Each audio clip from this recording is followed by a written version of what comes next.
Hello, my friends. It is Hondo, and welcome back to the Knights of the Nerd Republic. You know what to do, and stay profitable.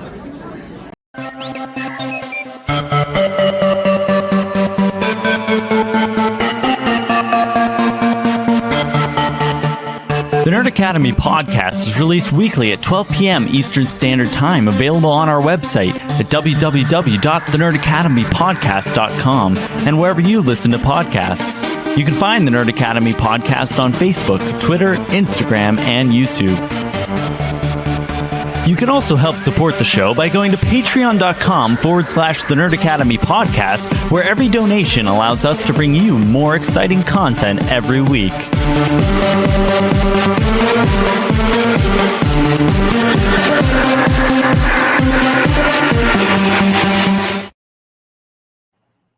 Hello there, and welcome back to Knights of the Nerd Republic, the show where your favorite nerds talk all things about the galaxy far, far away. I am your host, Jarod the Dark Jedi Bachman Stubbs, and it is time to talk all about Star Wars Jedi Survivor. Something that I can honestly say is probably my most anticipated Star Wars story of the year. Very excited to talk about it. You all know, obviously. I'm not even going to do the jokes. Fucking Connor's here, obviously. What's up? God, can you imagine the heel turn it would have been? Oh yeah, if I didn't show we're up for we're this. talking Jedi Survivor. Fuck Connor. We're talking Jedi Survivor without him. That would No, have been hilarious. We could never. And we are also joined by a fellow Cal Kestis stan. You know her as B-Dazzler, and I already got tongue-tied. Zine on the Better Than a Stick RPG show. Did I say it wrong? No, I Zine was was right. right. Yeah, Zine, yeah. hell yeah, Yeah. Zine the Night Sister on the Better Than a Stick RPG show. TikTok's own B-Dazzler, aka Brooke. How you doing, bud? I'm doing great. We How about had you, to Cal? have Gal Kestis herself on if we're going to talk Jedi Survivor. Yeah. Didn't show up in costume today, but that's okay. It's okay. I was not going to assume that you would. I did at one point. I did at one point say to my girlfriend, "Wouldn't it be funny if she showed up in the outfit?" That would be, Just I need to about- clean. I need to clean the wig and like redo it because I wore it to Celebration and then shipped it all the way home from Celebration, and it got like all messed up. And then like when you glue a wig on, there's like glue residue, and it's a whole thing. I am, however, working on a Jedi Survivor Marin. Ooh, So we sizzle. bought stuff. My room is a mess right now, but I went to Home Depot and I bought a PVC pipe, and we're making her spear.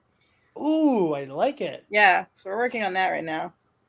I'm very excited to see how that turns out. Any of you who aren't familiar, Brooke's been on the show a couple times before. B-Dazzler Instagram, B-Dazzler TikTok. Fun nerd and cosplay stuff. Just one of my just one of the most pleasant people on the internet. In an interweb full of utter shitheads, there are a few people who are just as purely pleasant and fun to talk to as Brooke. Thanks. And Happy to be here. other plugs for Better Than a Stick, which you can plug better than I can. Yeah, okay. So on Level Up Lights, Master Allen's YouTube channel, we have started, me and a couple other creators are playing a High Republic era Star Wars TTRPG. There's about 6 episodes out now. I think we're going to do like 10 to 15 episodes a season and see where it goes, but it's super fun. We all have lightsabers, and we do some crazy stuff sometimes. It made me very happy to see the Star Wars RPG show I'm in and Better Than a Stick both crop up around the same time. Yeah. Because like there aren't that many like for as many like D&D just / TTRPG like real play shows as there are like on the internet, there aren't a whole lot of Star Wars ones, or at least ones that I know about. Yeah, I I know- think that's kind of why Master Allen wanted to start it, because he was like seeing all of the D&D ones and like the other, tabletop systems, and was like, let's do Star Wars, because why not? So if I may ask, and this is just gonna be full time to plug Better Than a Stick for a moment. What system do you guys use? So we're using Savage Worlds, Okay. which is like kind of a generic one that you can use for like any kind of universe that you want, and it's got its own like set of rules that you can apply to whatever, which makes it nice. I've used the Star Wars one before. The Fantasy Flight Edge of the Yeah. Empire. Don't love it. Not gonna lie. We used that for season 1 of Ionized Bastards. It is not as it's not a bad system, you know. I'm still super new. Like Yeah, the same. first season of Ionized Bastards was my first time ever. Like episode 1 of Ionized Bastards is the first time I'm ever playing in like a tabletop RPG. Okay. I've been watching a lot of Dimension 20 with my girlfriend, which got me super amped for that. And like Connor and I are in a D&D party with a bunch of other like Star Wars podcasters and YouTubers. And Ionized Bastards season 2 is going to be using SW5E. Okay. And we rebuilt Fabian in SW5E. Holy shit! I already love the D&D system applied to Star Wars way more than I like the Fantasy Flight. I feel like the Edge of the Empire one, I feel like it tried to simplify it, so it like takes the math out of everything. But then like I've played this system like 2 times, like in 2 different like one-shot things. I still don't understand. I'm like, here's what I got. Can you tell me what this means? I have a success, a threat, a failure, an advantage, a go fuck yourself, and an oatmeal. See, I don't even know what the icons mean. I'm like, I got a Jedi symbol, and then I got a side with like 2 triangles and a like, lightning bolt. I don't know what the fuck is going on. No, that's funny because we use the digital roller for Ionized Bastards. And like the first one we were using, that website got nuked between episodes 5, between episodes 4 and 5 or 5 and 6. That website got nuked, so we had to find a new one on the spot. And the new one we loved so much more because like if you hovered your cursor over it, it showed you like what you rolled, and we immediately were like, "Oh, this is infinitely better." And you watched our entire party get better at the game like within moments. Because we understood what the fuck we were rolling. It was hilarious. Yeah, we're using Foundry, which is kind of nice. Like our GM has like admin privileges to add whatever they want to add as far as like a map and all of the like we do like when we do initiative, it's like the card drawing thing. I'm still not super familiar with everything, but like you have your it's almost a little like D&D Beyond, but you have your like player sheet or whatever, and then you can like go into your skill and roll right on the website, and then it gives you there's like a little chat box that has like everything that people do, which is really nice. Oh, that's cool. That is not unlike the secondary dice roller we used for the back half of Bastards. It's very similar to that, where it had like a chat and everything. Yeah. Yeah.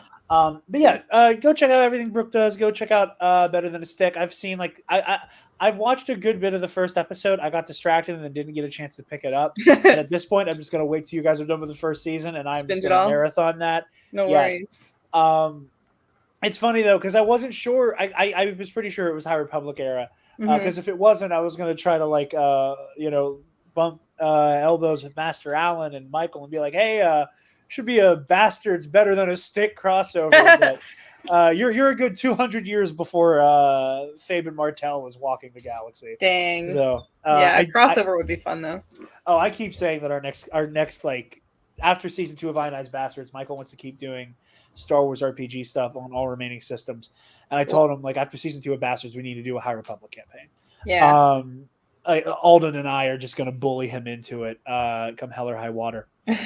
But before we jump into our conversation about Jedi Survivor, which I am super pumped for, we do need to give a brief word from our lovely sponsors over at SundaysBloodyMary.com.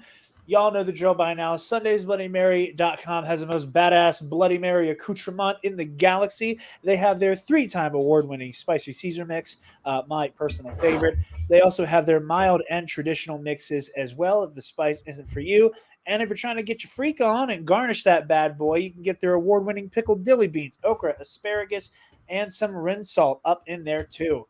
So get on over to sundaysbloodymary.com/shop. Use code TNAP, TNAP at checkout and get 10% off your order and help out your favorite nerds while you do it. So This game, just doing like a quick overall thoughts, I just need to say, is everything I could have wanted a follow up to Fallen Order be. It was. Um, a lot of people, and like the folks who got to play it early, a lot of people were in consensus saying that this took everything Fallen Order did, cranked it up a little bit, and found those few shortcomings Fallen Order had, like very little customization beyond your lightsaber. So they took that. Okay, cool. Here's all of these really cool outfits you can mix and match. They somehow improved the lightsaber customization, improved the lightsaber combat. Um, Everything here on a gameplay level is just so deeply satisfying, and I am beside myself with just how high this game soars. And on top of that, the Star Wars Jedi franchise, as we can call it now that we understand that the nomenclature of these games, um, it finds a way to bypass the ludonarrative dissidence or dissonance. Thank you, Joseph Scrimshaw, for teaching me that word. That the first game ran into, and it ran into it in very small ways. A lot of it being like the wanton murder of all the animals, which isn't absent, but at least the animals you have to fight and kill are objectively more hostile. I didn't feel like I was just showing up in like some poor rat's nest and then killing all the rats, so much as I would get randomly attacked by like a chocolate wampa. Dude, the Mogus, I fucking hate them. I hate them. I didn't even attempt to fight them. Listen, I'm so happy that I upgraded my force abilities, because like if there's a ledge at any point, I will just like angle myself and then just force push them off. There's some monsters that doesn't work on it. It pisses me off. Like those big ones that you have to like force push onto its back when it gets ready to roll over on you. Dude, I can never time that right. Neither I can can never time that. I always panic and I'm like, wait. I see the blue highlight, but I can never time the force push right. But yeah, no, the story absolutely soars. It just this game, I've been describing it to this way to many people.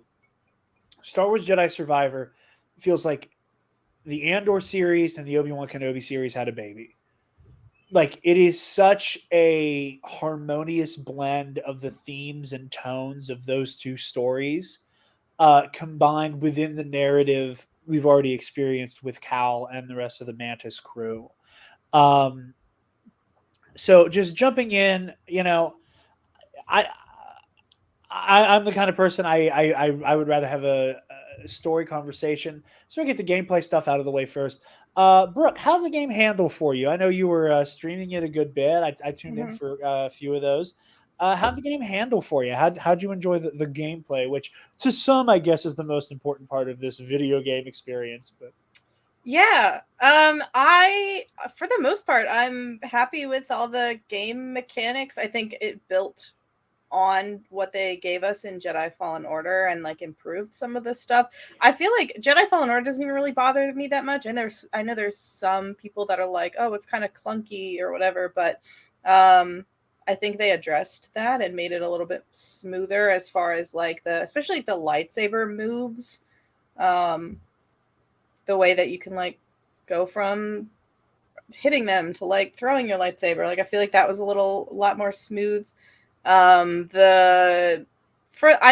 it's user error, but like the climbing and like parkour shit, I felt like was a little bit smoother, even though I still fell like 167 times or something. I need to do a final count.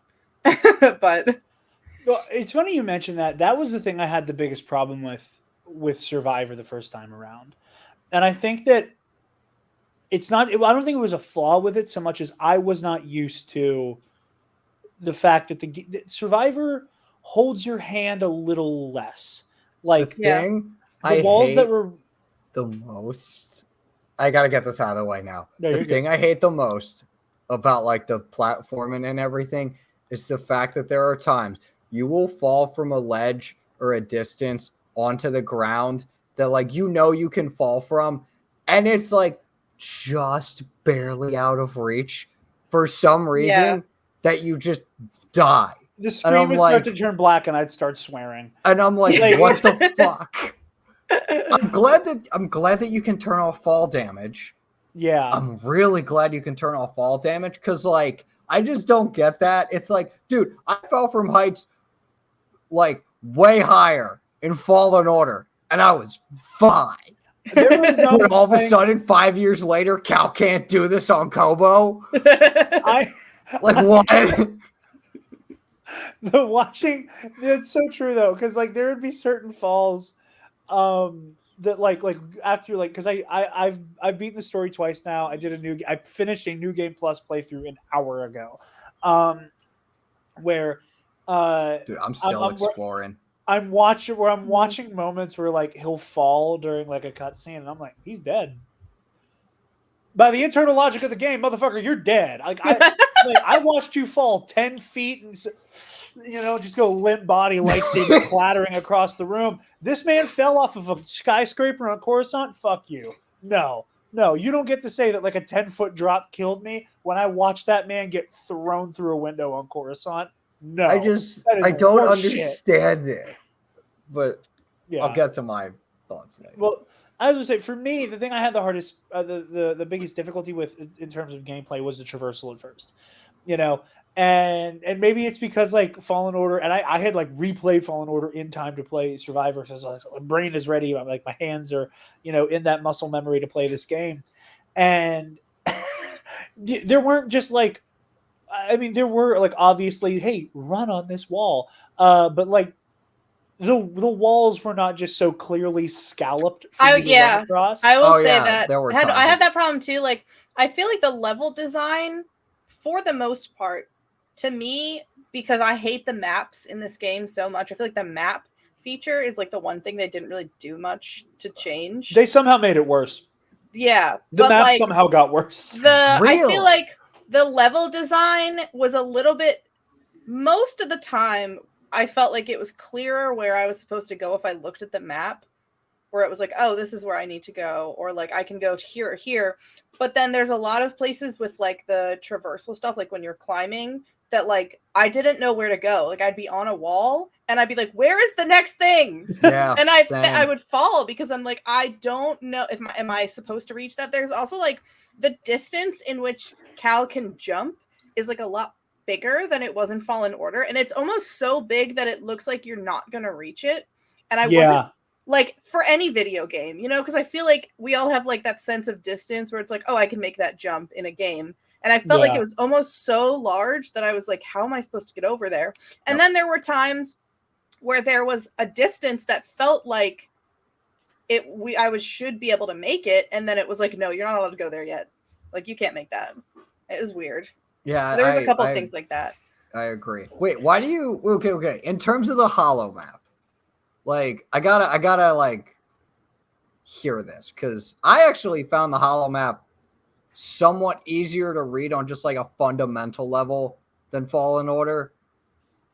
So like, I'm curious to hear your guys' thoughts on that. Brooke, you speak your piece first, because this is one of the few things I have very much umbrage with. I've just never been crazy about the maps. Like, I hated it in Fallen Order, because especially like, maybe it was, I just hate Zepho. Zepho is the worst planet to navigate ever, and I feel like the map did not help. Like, you could go between the levels, and I'm like, I don't know how to get from here to here. And I just feel like they didn't do that much to upgrade it in Survivor. I don't know. Interesting. Like, I used it a lot when I was like, I would open it and then I would see like wherever the little like yellow like openings were for like a new place to explore. But beyond that, it was like, there was one time, I don't remember what planet it was, but I like could not figure out how to get somewhere, and the map was not helpful at all. Well, for me, everything Brooke just said. On top of that, I still think it is ridiculous that there was not a mini map. Maybe I can kind of agree with, yeah. Or the fact that you can not see the beacons that you place. Then that's what I'm saying with the mini map. Yeah. And Yeah. and I've heard people say, "Oh, like it's an immersion thing." What the fuck do you mean it's an immersion thing? Like Cal can just look like they say there's a mini map on his comm link. Like there's he's looking Yeah. down at it, and Or then like one of the medium High can project the Republic things big he one. gets just has a mini map. I don't Like know. it just I don't. I have such a why make the markers a thing? Why make the beacons a thing if they're give us not going to show up in the map world? markers if you can only look at them when you open up the map at that point, and it becomes redundant because you can't place a marker on a rumor, but you can just choose to track a rumor. It doesn't show you any of them on your map, but they're ostensibly doing the same thing. You can only set markers really to go like, oh, I can explore this area now. I always forget to use BD's binoculars too. I maybe used them twice. I started actively trying to use it more to think maybe I would get more out of the map that way, and I still was like, this is not doing it for me. Hold on, I just almost accidentally yanked my headphones out. There we go. But yeah, the map just makes things a little too confusing, and I don't know what you do color wise to make it better. I don't know what map would look better, because I can tell you this: I would have a harder time if it was supposed to look like it was a drawn map. Mhm. But like the hologram blue, the different shades of blue would blend a little bit too much sometimes, and that also made it illegible. I don't know why there isn't a mini map that shows you your markers in world. Why give us the markers? Like it felt so redundant to not like implement that in the world, if that makes sense. Yeah. Also, give us an additional manual save feature other than the meditation points. Because there was one time my game crashed Oh no. and I lost like an hour of just exploration progress. I was like, you've got to be kidding. Oh, with that, I will say, I don't know if it was because the levels were like a little more difficult as far as like enemies, but the meditation points felt really spread out. Like multiple times, I feel like I would get almost to the next one, and then I would get killed by an enemy, and then it would take me all the way back, and I'd have so far to go, and it was so frustrating. See, I was kind of happy with the meditation point. I love the fast travel spread. The fast travel's great. Yeah. Absolutely. I could have not beaten the story without it. I agree. I'm dead serious. I agree. I would never have gotten off Kobo. There are parts of Kobo I am not convinced you could travel backwards through. Mm-hmm. Yeah. I am convinced that some of those are one-way streets. That like I haven't attempted to try to again go backwards. But I am fully convinced that a lot of that is a one-way street. I will say with a lot of the traversal stuff and the meditation points, never mind. I lost my train of thought completely. That'll come back to me eventually. But like I was saying with the traversal, like again, maybe like because I haven't played stuff like your Uncharted's and your Metroids and your Castlevanias and stuff. So like a lot of Fallen Order was like baby's first this type of game. Mm-hmm. So they're being like, hey, this is a wall you can run across was really helpful. Yeah. And the level design was a lot more three-dimensional this time around. Mm-hmm. And what I mean by that is like when you needed to go up a level in Fallen Order, there was always clearly a wall or a rope or a zip line that you could climb up. Where here there are things that like you can pull down this platform or this elevator or the grapnel system, which is also a lot of fun once you get the handle on it. That like there were things that I just didn't think to do because they didn't exist in Fallen Order, and it's not an issue of the game. It's more of just like my interaction with it. That like I got so lost on the Lucre Hulk. When you're supposed to like hunt down Dagon for your rematch. Oh yeah, that part was tough. I walked past that turbo lift at least 15 times. Because I think so too. And again, is it my fault that I wasn't looking closely enough that this is something that I can grab with the force and yank down? Was I not looking closely enough, or was it poor level design? I am going to assume that was a me problem. But like I walked right past that like 1,000 times, and there Same. were like parts of Kobo were a little I wish the game kind of had that like hey dum dum you can't do this yet. With like the green energy fields, I had an issue there where like you can get into that like area on Kobo that you have to pass through to get to like the observation tower. That I like Jedi mind tricked the stormtrooper to turn off the first green wall. Oh, really? Yeah, the game took me to a moment where Cal's like, "You want to and like lower the field?" And I want to lower the field, and turns it off. I cut down these two stormtroopers. I'm like, okay, someone want to come turn off this other one?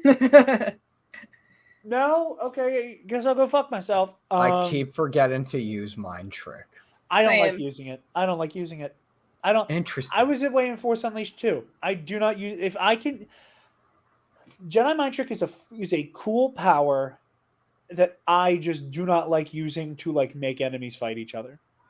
It was weird in the Force Unleashed, and it was weird here. The only time I ever really do it if I'm just on Kobo and there's like a bunch of big animals that I'm like, if I tried to face these guys, I would get absolutely manhandled. I will use it. I will like, use it on big fauna. Like if I come into an Yeah. area and there's like one of those like giant like rhino hippo dudes, and an assload of stormtroopers, I'll be like, hey, we're friends now. Yep. There's something like that, but like other than that, and like occasionally using it on one of the creatures, I never touch Mind Trick. I just don't like it. I think it's weird. And it's a very like the issues of Star Wars video games where we take this power that is like used in place of like a violent encounter. Like instead of Obi-Wan and Luke having to show down with a squad of stormtroopers, you don't need to see his identification. Yeah. It's one of the few times in the game where like Cal feels like unnecessarily violent as a person, and not in that way of that like he's like fighting the darkness and like all of this like time that war is getting to him. It's just a weird depiction of this power. And I thought that with the Force Unleashed as well, where it's like this power is designed, like, yeah, there's some ethical questions about it, shouts out Elzar Man, for giving that power its real and more accurate name. But I don't like kill your friend. Okay. Like it's yeah, I like on Coruscant really the couple up. times. I don't like it. The couple times he used it on Coruscant, it was like kind of narratively, like it worked with the narrative because he was doing it with the senator guy, and he was like, "You're gonna whatever." Yeah, like it works in the narrative when it works, but then the other, I always forgot about it, and like I'd have people in my chat be like, "Use Mind Trick," and I'm like, I don't even know the controls for Mind Trick. Yeah, that's the other thing. The controls. There's so much stuff. There's just so much. Like that, it's like, just and a I lot. can't map it. I can't map it all.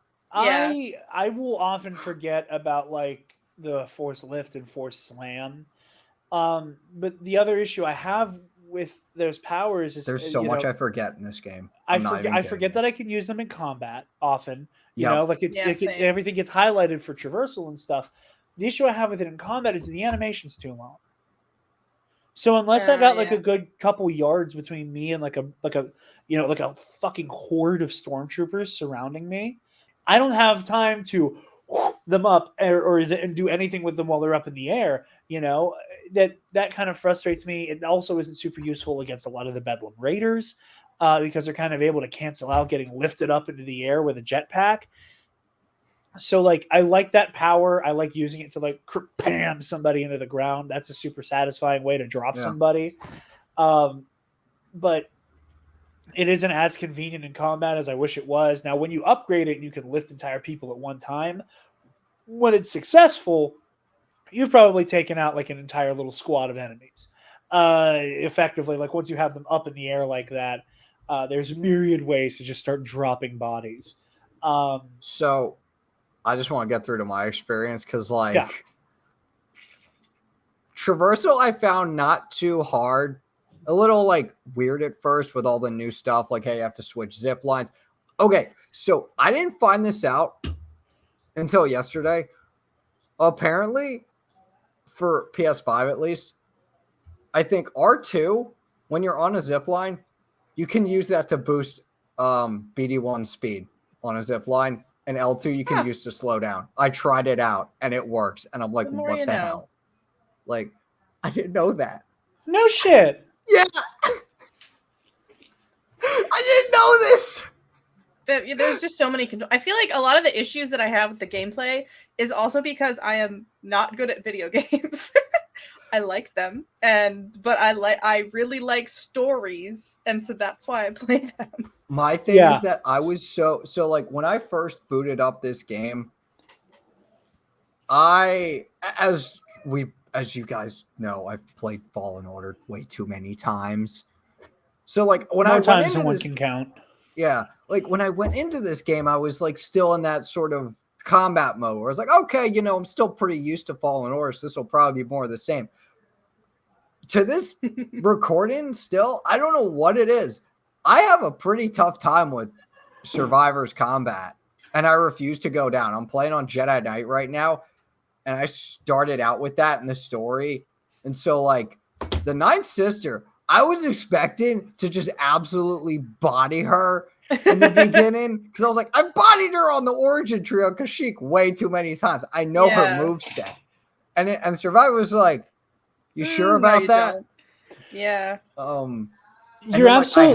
I had to turn it down for the Rancor. I had to go down to I had to Padawan turn for the it down. Rancor. I played on Jedi Knight all the way up until I got to Ravis. And like I thought I was hot shit because I was like, ooh, I got Ravis. And then they were like, just kidding, here's a second cutscene, and now you have to fight him again. And I was like, oh, I have 2 stims left. And like even to this day, I still I don't know what it is. I just struggle with the combat. Like maybe it's because like there's a ton of enemies on. Maybe it's because it's Kobo and there's like a ton of enemies on Kobo that you can encounter like all at once. Where it's like, oh, there's a freaking Mogu, the big brown wampas, and then all of a sudden like a squad of stormtroopers, and then like to their left is a bunch of Bedlam Raiders with like a Magna Guard or commando droid, and it's like, I guess I'll go fuck myself because it's like I'm not getting out of this alive. And it's just like the combat is really fun.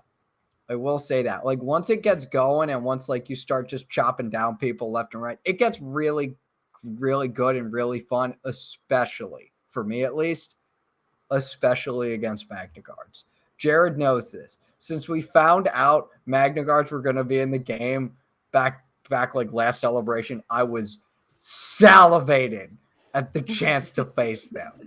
And by God, this game has delivered. And just like, but like, I don't know what it is. Even half of it has to do with the timing for me, where it's like, even if I think I have the parry timing down, I don't know if the button just doesn't work sometimes and just doesn't respond. But like, there are times where like I've obviously pressed the block button, but the animation doesn't happen. And I'm like, what the hell are you doing, Cal? You're killing me here.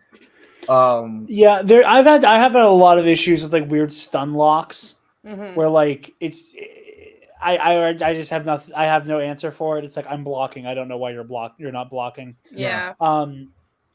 With regards to the combat stuff, I will also say blaster deflection is different. Before, again, maybe this is me being bad at the game. Before like in Fallen Order, blast deflection was just a very simple, like, quick tap, quick tap, quick tap, and every single blaster bolt goes back to a shooter. This one, you can only block like the first 2, and then you're just back to you can only deflect the first one, and then you're just blocking the rest. I have not been able to like adequately just like boom, boom, boom, boom, boom, boom. Yeah, I haven't gotten that down. I've kind of gotten it down, but not like that well yet. So it's like there's such a learning curve with Survivor's combat for me that I just was not and I'm still not prepared for. So it's just really interesting. So as a quick like roundtable, real quick, what are everybody's like preferred stances right now? Right now, I use single blade and dual wield, but I wanted like there are times, but I really just want to try out everything because like Double Blade in Fallen Order, at least, I felt was super awkward. Mhm. From what I've like played of it, it doesn't. It actually seems pretty damn good. I was doing Cross Saber, which I thought I was gonna hate because the first time I used it, I the was like, "Oh, this is crossguard. so slow." Yeah, the cross guard. It doesn't feel And that slow. it felt slow at first, but it does so much damage that I was like, "Oh, I like this." But I didn't use Double Blade like at all playing Fallen Order because I felt like it did nothing. Like you would hit someone a couple times and it just did like no damage. And the like throwing it would get like kind of clunky, but I think they improved that in this game because I used it like the whole first half of the game until I got the cross saber, the cross guard, and then I was like switching back and forth depending on the situation. You know, I also I used Blaster and Saber a bit. That's actually kind of fun. I'm not gonna lie. Blaster Saber combo is a lot of fun. I will say this, coming back to Ionized Bastards here real quick. If anybody who has watched Ionized Bastards, I will 100% confirm right now for everybody watching. Blaster Saber combo, that is exactly how I envision Fabe and Martel fighting. This really fun hybridization of the very elegant fencer Form 2 style being crossed with just the brutality of shooting someone in the face with a pistol. Also, real quick, I really, really, really wish we had 3 stances. I've seen a lot of people wishing that this was just Ghost of Tsushima style and you had them all going at once, which would make sense for Cal just always carrying around this like Swiss Army saber. I think 3 is good. 2 is a very limited. But yeah, this game is very Ghost of Tsushima in terms of its feel, in terms of its like combat, the side quests, and like that's really it. I agree with that. I for me, I've been mostly. And I hate how you have to switch them at every meditation point. Like I can't just switch them on the fly. I kind of hate that. Oh, like you can't switch them out. Yeah.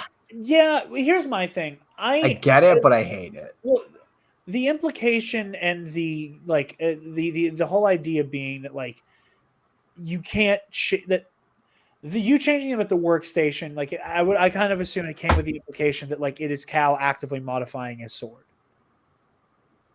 But like the way that whenever you're like previewing saber loadouts, that like when you scroll across, like when you go from like say dual wield to cross guard, the way you watch the pommel on the main sword collapse in so that the other saber can join back in, like the animations are there. And like the mechanical logic of the sword is like already right there. So it makes perfect sense for you to be able to just kind of. So I do kind of think you could reason your way into them working all 5 stances in at once, and being able to toggle through them some way. But again, like there's also so much that you can do in the game that I think there is a real issue that I think the developers just ran out of fucking buttons at a certain point. Yeah. Like truly, and I agree with you, Connor. I wish it was a little bit more seamless and you could change whatever you wanted to. Well, no, I could change whatever I want to. It's just like when it's just okay. So I got the game physically, yeah, and because of that, I could start it early because I pre-ordered it and then bought it the night of the 27th because I figured like okay, I'll try to go to my GameStop. I had to pay in cash because the card readers were down. Fun. So that was fun. Luckily, I barely had enough. Otherwise, I would have been screwed. So I was able to load the game. It actually didn't. I don't think it took too long for me to load it up. And so I went through the controls. I'm like, oh, okay, this will probably kind of like fall in order. I started going through them. And it's like locked ability. And it's just like other stuff. And I'm like, I'm already confused on what buttons I've chosen. Yeah, the with the combat and well, first of all, for me, I've been using dual wield and saber staff. I like the crowd control they give you. A lot of people have been saying that like the dual wield doesn't do that much damage. I think it does a decent I respectfully disagree. Like it's not the fucking cross guard by any means, but like you really can like put a whooping on somebody. And Yeah, if you really get going at them. well, the dual wield and the saber staff for me like are the most fast paced, and like the cross guard is great. I love using the cross guard. I think it's a lot of fun. It has some of the coolest fucking animations in the game. I love Cal's super kick. I still need to do learned- the drop kick trophy. I was just about to say I just learned there was a trophy / achievement called Roadhouse where you have to get that running start jump kick while you have a mullet. I'm not gonna That's lie. amazing. Mullet Yes. Cal, I can't do it. Long hair Cal, just I don't know what it is. I like him doesn't with work. Windswept. I like the windswept. I gotta keep check seeing like out edits Windswept. of him like that, and I'm like, oh. I'll have to check out Okay. Windswept because I know I was talking with Jake and he's like, yeah, Windswept is like the one hair I could see Cal with. And I'm like, dude, I can't even see it. Like I went back to scrapper hair because like I don't know what it is. The short mullet hair was more like Jedi mullet, like Obi-Wan mullet, and less like Yeehaw mullet. Hell yeah, brother. It's like real mullet, not like haha funny Jedi mullet. Yeah. I don't know. I don't know. Also, this is the second time I got gypped on my pre-orders because I pre-ordered it because I wanted the Obi-Wan stuff, and because it was cash. I don't know if the guy forgot to give me the receipt or whatever, but I get the receipt with the code that I needed for the pre-order bonus. But like whatever, because I assume at some point they're just gonna give everyone the pre-order bonuses. Probably. I mean, that's what they did before. I Yep. know at some point I'm probably going to upgrade it because I kind of want to play around with the Han Solo and Luke cosmetics. But no, I do think overall the tempo for the combat changed a good bit. Before, I mean, it moves at a different clip than it did in Fallen Order, and that's not necessarily good or a bad thing. It just is. I want the battle grid. I need that would be battle nice grid. for that to come back. I don't know about you, Jared. Okay, well, we've talked about it, Jared. I don't know about you, Brooke. I absolutely adore all the saber combat in this game. Yes. Especially like just all the random like non-force wielder saber guys you fight. And then like Magna Guards, I could fight those things all day. I need the battle grid. I would just play that all day. I would same. I would love to do a battle grid where it's like me versus all of the saber wielding Bedlam Raiders. Yep. That would be a lot of fun. I did not expect. No, it was a lot of fun. Well, I remember we talked a lot about in the trailers where it's like, well, we're seeing these guys in these weird like outfits who all have lightsabers, but they don't look like the main guy. So like, who's the main guy in his relationship with all these other people with lightsabers? Which that'll be a good transition to the story here in a second. But yeah, no, I do love the way the combat is paced. The lightsaber duels are just so good in this game. Every single one of them, like they have not recycled, save for the characters who you fought in the last game, who come back.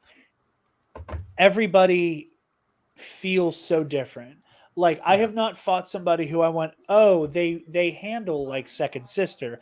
They handle like Taron Malicos. No, it's completely different. Like Dagan Gera feels distinctly different from Trilla, feels distinctly different than any of like the lightsaber wielding Bedlam Raiders, feels distinctly different from fighting Bode. Like none of these people's fighting styles feel like a reskin of somebody else. Like I'm not gonna lie, dude. Taron Malicos feels easy to me now. Compared to like Malicos was that hard. I mean, that's fair, but like comparatively to all the other bosses in Fallen Order, I put that crazy old fuck in the dirt real easy. That's just me. But like he'd get put in the dirt I feel like with some of these guys in Survivor. Yeah, Bode would shoot him in the fucking neck. I do love that they gave us Taron Malicos in Fallen Order, and then they were like, you know what we need in this game? Another fight where you fight a guy with silver hair with his titties out. With a red saber. With one arm. Saber. Yeah. He's still going to dual wield. I still don't get... We'll get to that. Well, I will say... I got a lot. Listen, to our patrons, we have our Knights of the Nerd Republic Versus series. That basically got revamped. That basically just got like a huge update. So with Survivor. we talked about this, I think, a little bit on the Return of the Jedi 40th anniversary, May the 4th special. Two things. One, we were going to be using Jedi Survivor Cal this season. We wanted to wait till we played the game to see how he was. And his original combatant, not going to be a fucking option. All due respect to all the Asajj Ventress girlies out there, she does not stand a snowball's chance in hell against this version of Cal Kestis. That is not a fair fight. And I'm not going to do that to Asajj. Homegirl's been through enough. But next season, I can tell you this: you see Dagan Gera. Holy shit, that guy's scary. And your arenas just got updated like big time. Oh my god, the Jedi Survivor gave us so many good ideas. I'm so excited. But yeah, no. Moving along into the story here. I made my comment earlier about Andor and Obi-Wan had a baby, not the characters, but the show, be a beautiful baby, but otherwise, I love this story so much. It is such a perfect exploration of what this era would do to a Jedi. And I love Cal Kestis in Fallen Order for his almost deranged level of optimism. Mm-hmm. That when he gets his groove back as a Jedi, he becomes such a Jedi's Jedi. And it made me fall in love with him as a character. And I loved everything he had going on, because you have this person who is not as kind of set in their ways as an Obi-Wan or a Yoda or any of the other Jedi who didn't quite grasp why the Order fell. Mm-hmm. They understood, we got supplanted by the Emperor and we were deceived, and yes, all of that's true, but they also don't understand the issues with Jedi philosophy, that their version of it during the prequels that helped facilitate that fall, that allowed them to have the weaknesses that could be exploited in that way. And seeing here Cal, who's been on his own for a few years now. Now, help me for a moment here. Jedi Battle Scars takes place 2 years after Fallen Order? I don't know if it's specified. 2 or 3, I think. It's kind of in between, in the middle. Okay. Because I want to say it was Fret. I want to say the only specific mention of a possible where it's set was near the end of the story. Fred said something along the lines of a event that Cal found out via psychometry, where she's like, "Oh, that was 3 years ago." Mm. And so I'm like, okay, so this book's probably set 11 PBY then, which makes it 2 years before Survivor. Okay, so in Survivor, they call it, or in Battle Scars, they call attention to the fact that Cal has been getting more violent. Yeah. Mm-hmm. And so Cal has now been without his family for 2 to 3 years. So all of that considered, you have somebody who has been put through the ringer, and in many ways he still has that optimism, but it's interesting to see his optimism mutate into this more violent tendency and mutate into this almost toxic steadfastness. And I think it was a really interesting route to take, because the story could have very easily gone the direction of Cal has just been doing this so long that he's getting angrier and more aggressive. Mm-hmm. When at its core, it is not him seeking some type of revenge. It is not Cal losing his way. It's that he is dedicated to this fight for the right reasons. And that there is not a willingness to breach the Jedi code. He is just so committed and in believing that the Empire can be defeated, that the act of fighting is starting to eat away at his soul. And that direction on its own was such a great decision for him. And then you factor in like who is the driving antagonist of this story, Dagan Gera, who for me, again, like this is such a genius decision that we as Star Wars fans, the people who are reading the High Republic, we think High Republic, we think this is the zenith, this is the peak of what a Jedi can be. So you take, which is still true. Which is true. It's still true. But the idea of showing a Jedi who is so committed to that idea of we will expand, we will be bigger than what we thought we could be, and you see the way that kind of power and that kind of obsession, that mindset can change you. Yeah. And you see a Jedi who is who it's weird. It's almost like Dagan Gera knows he's living in the golden age of the Order. Like there's no way, and it's interesting because especially in the real world, whatever generation you're living in will be convinced that the one before it was better. Like that's just the thing that happens. Dagan Gera knew he was among the class of Jedi who would be studied by those who came after. Like he knew, and there was an arrogance there in his obsession with Tanalorr and his obsession with like being the Jedi. Like he so badly like he as a character is such an interesting inversion of the idea of we are all the Republic. Because to him, all the Jedi are Dagan Gera. He is I am all the Jedi, literally. Well, it's not even I am all the Jedi. Dagan Gera is all of you are Dagan Gera at your best. You should aspire to be me. You would do well to be like me. And that there is a level of hubris there. He's like, I will establish this fortress on Tanalorr and da-da-da. That he is just so single-minded in all of this that he allows it to corrupt him. And obviously it's a perfect like narrative mirror for Cal to see his own like obsessive nature in Dagan.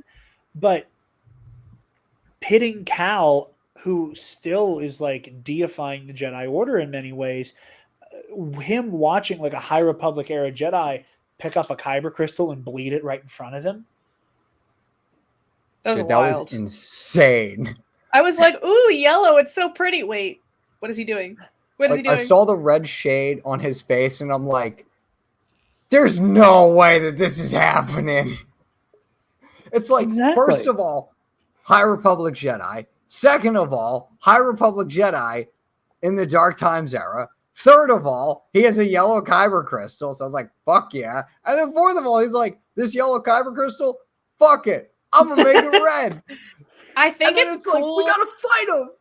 I think it's cool. I feel like more like it'll make the idea of Darksiders bleeding their kyber crystals like maybe a little bit more mainstream, because that's something that the movies and really the shows never really address. That like that's what happens. Like, that's why you get a red lightsaber. It's comics, and comics. I don't even know if they really address it in any of the books.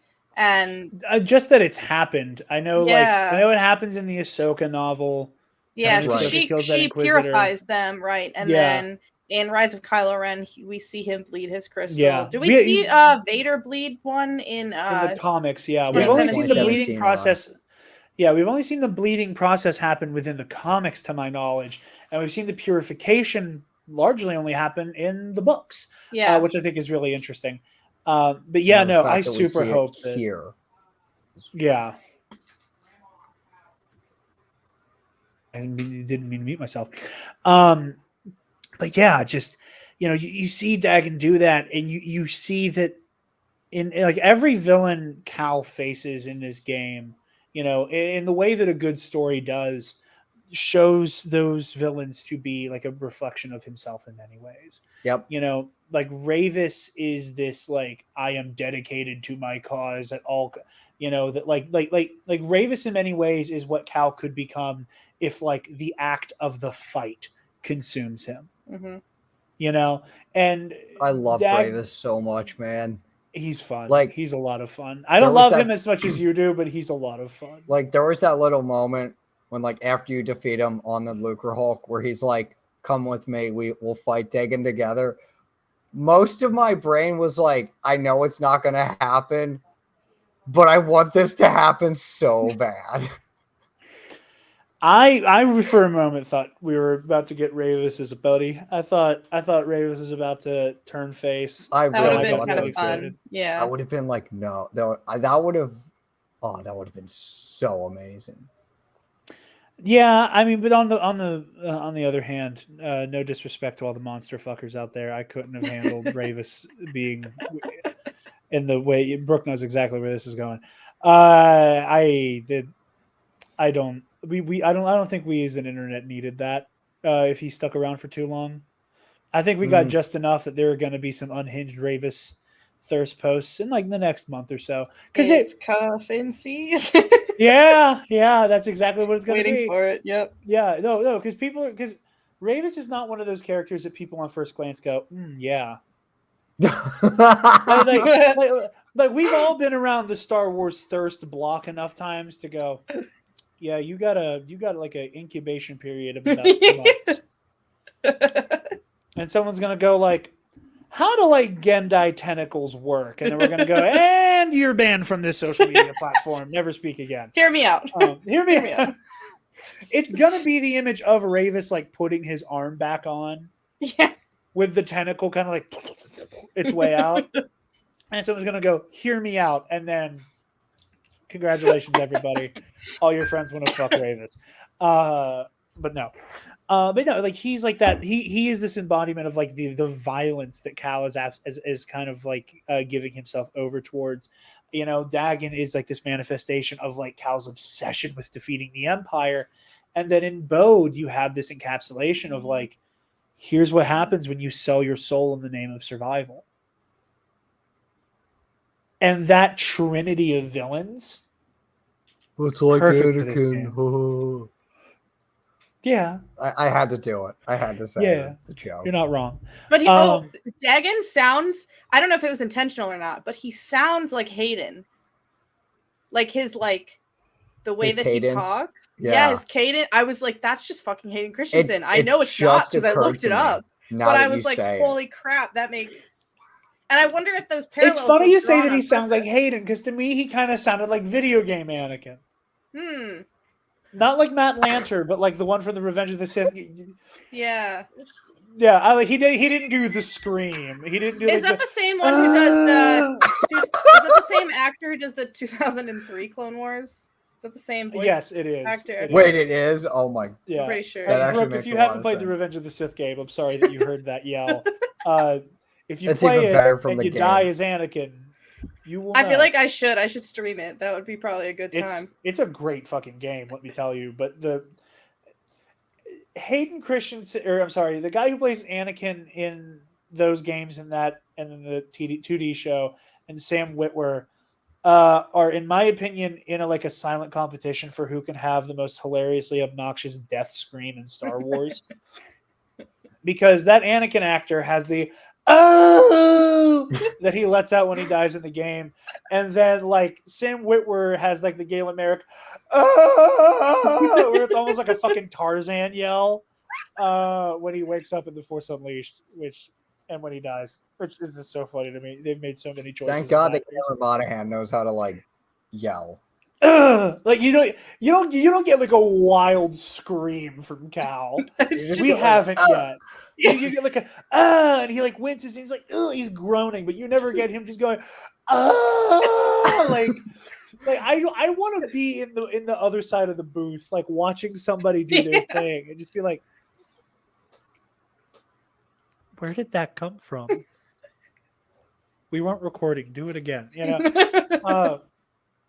No, I love that like how those villains like represent what Cal's going through, and for me, I've been waiting to talk about this. The ninth sister fight has stuck with me since midnight of April 28th. The way Cal kills her. Oh my God! Yes, is dude. Everything you need to know about where Cal is at as a character. Mhm. Yep. Because what is it? Masana, what's her last name? Masana Tide. Tide, thank you. I was like, it's not teal. It's not bluish green. No. So the way that they like reference like the achievement for beating her. Her name was Masana Tide. So cool, so clever.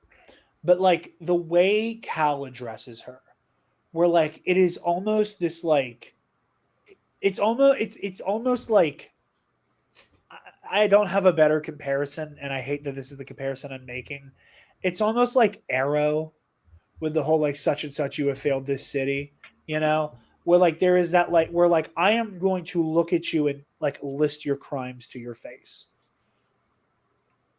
And the power Cal has in that moment, like your name was Masana Tide before you turned your back on the order, before you started hunting our brothers and sisters, you know, and like starts admonishing her for everything she's done. And in that moment, you see that what is left of her, again, not unlike Cal, who had his very scary, holy shit, I could become an Inquisitor moment in the first game, that like he's seeing like everything that happens to somebody whose soul is ripped away from them by the Empire.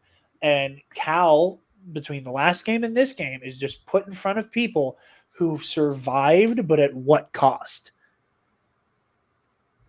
And he like looks at her, and that moment of, you know, you were all these things, you were all these things, now it's time to set you free.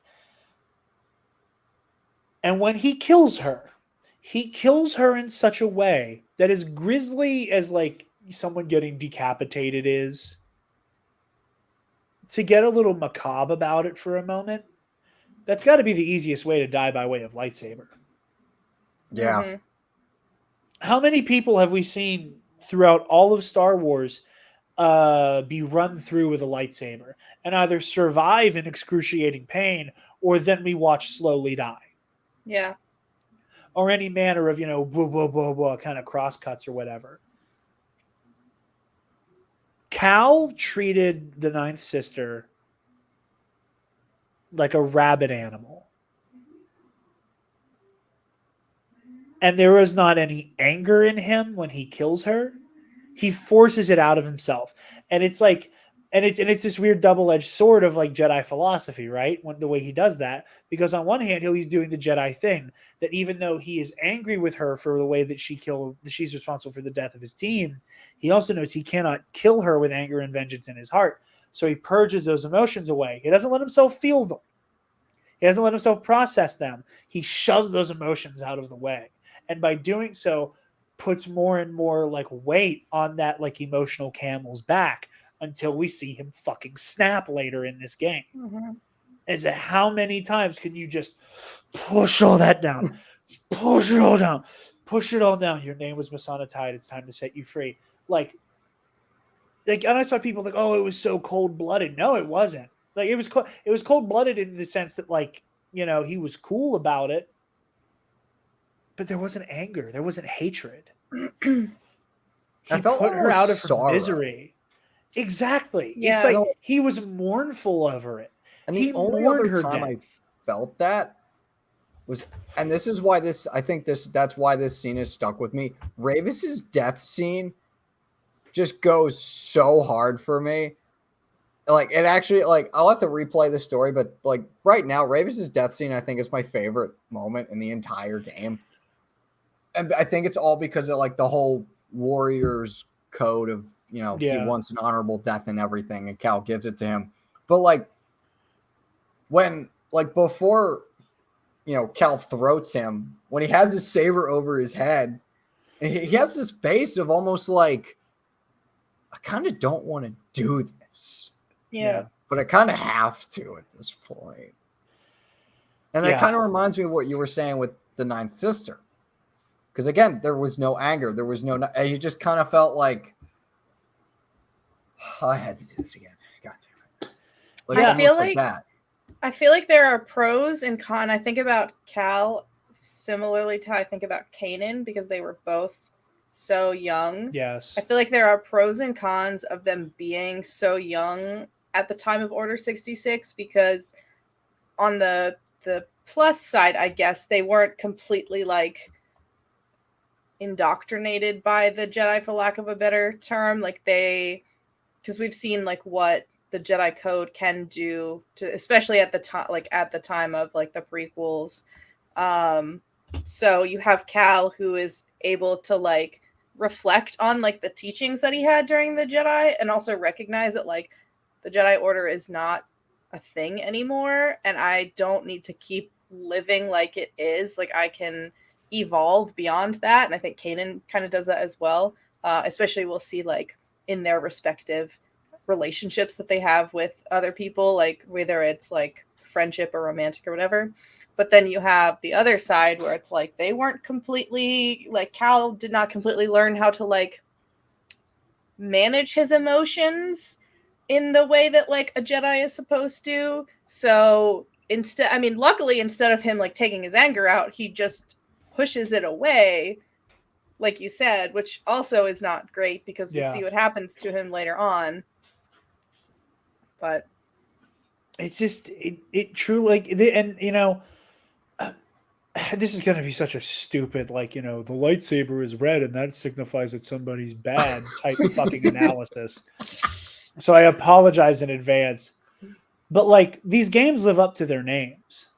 You know, Jedi Fallen Order is about like living with the ghost that is the institution of the Jedi.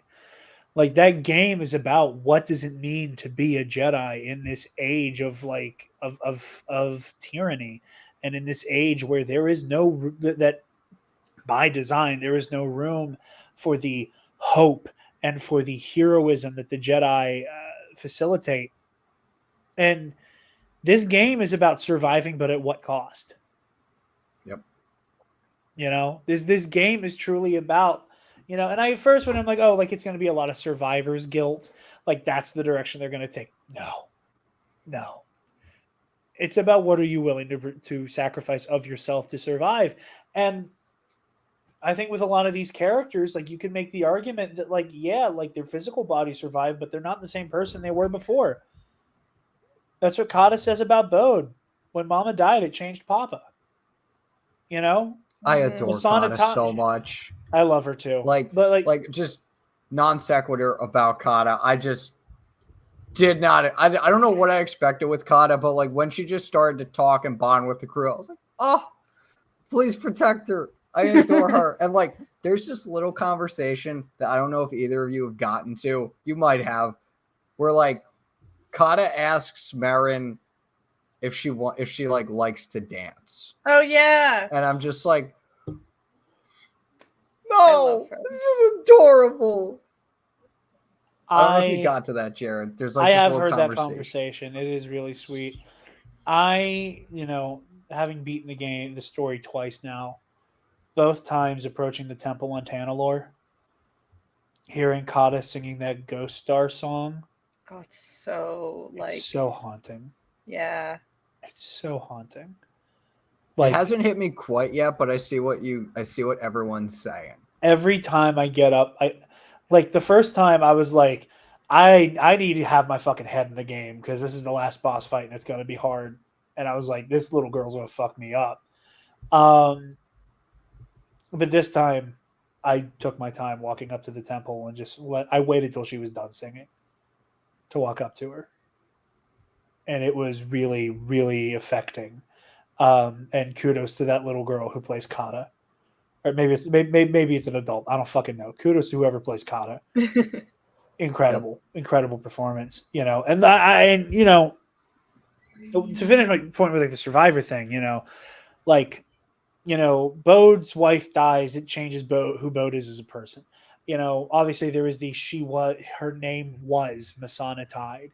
You know, Dagan Gera goes from somebody who, like, from what everybody is saying, is this like amazing, you know, who is like, again, the pinnacle of what the Jedi can be, even during the High Republic, who goes mad in the name of his, you know, in the name of his great ventures. And Ravis is this proud warrior who's like nothing more than a gun for hire by the time we see him, because, you know, the galaxy isn't able to live up to his standard of service. But with Kata, let me tell you,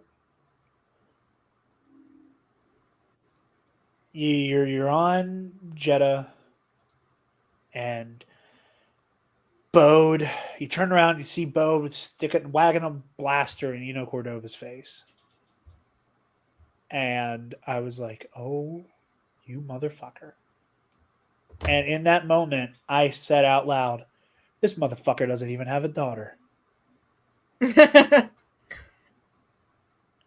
And kills Cordova, gets Seer killed in the amazing Darth Vader fight.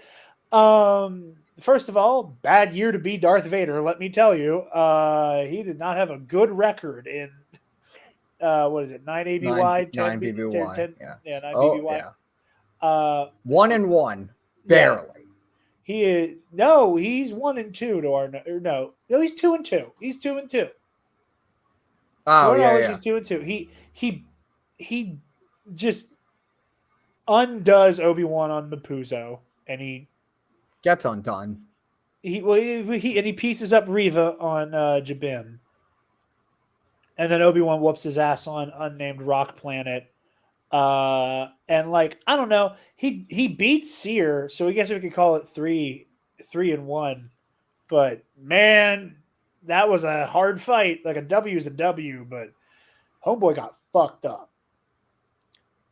I hate Vader because I love of that. him. He's on my shit list now because of that. Someone like also Brooke, are your streams available as like a VOD? Am I able to go back and watch you see the Vader fight happen? Yes, I will. I also have been uploading them slowly to YouTube as well. I can't wait to watch you watch that happen. So listen, I just want to see. I was so upset that I didn't get to. So I just want to talk about Cordova real quick. Never, ever would have expected him to show up. Oh my god, my reaction to that was I wish I had that pulled up. Hold on, I might be able to. I wish I recorded my Brooke's reaction. reaction was so good. My reaction was so funny. I lost it. I absolutely lost it because, like, when it happened, the door opens and you see BD go to like this person's feet, and I'm like, I thought it was why Seer. are they panning up? That's obviously Seer. And then that's they what pan up. My reaction. I was like, "Oh look, BD's so happy to see her," and then I go, "Wait, what?" I was like, "Why aren't they panning up? This is so obviously Seer. What are you guys doing? This is weird." And then they pan up, and I'm like, I literally like jumped off the couch. I guess because it was never really confirmed if he was alive or dead. We all presumed he was dead. Right. It was like because of his whole. Because I felt like with how his recordings were in Fallen Order and everything that we learned about him. Yeah. I'm like, okay, this man's definitely dead. I did have like a split second where I was really sad. I was like, oh no, he's alive. Is BD1 gonna leave Cal? Like, is he gonna be like, oh, my original dad is still alive? It's like, see ya. That didn't happen, obviously. Oh God, I need those fucking heels, bud. Right. I was so happy when he showed up, and I'm like, no. God. And the fact that like, I love that he was in this game. I hate that he's dead. I hate that. I hate okay, maybe because I'm a Bode girly, we can get to that when we talk about it, but like I can forgive Cordova, but I don't know if I can forgive Seer. I can't forgive Seer. It's so hard. And then when I was playing, someone in my comments in my stream was like, that makes 2 black women that Vader has stabbed in the same year.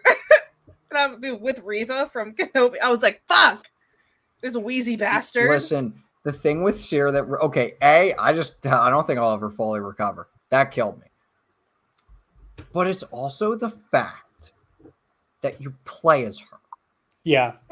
Like, I'm not kidding you. When like after you face Bode and Bode kind of kicks your ass and like you fall as Cal, and it like cuts to that one scene and it's like going down. And it shows Seer in like the lower left-hand corner. I was like, I wonder what's happening here. And then like, I was like, no, there's no fucking way we're about to do it. I was so hyped. That was like one of my favorite. I think that was actually my favorite part of the game, especially the way that they did it because they had Cal like fall unconscious, and then it brought you to the respawn screen, and I was like, wait, was I supposed to do something?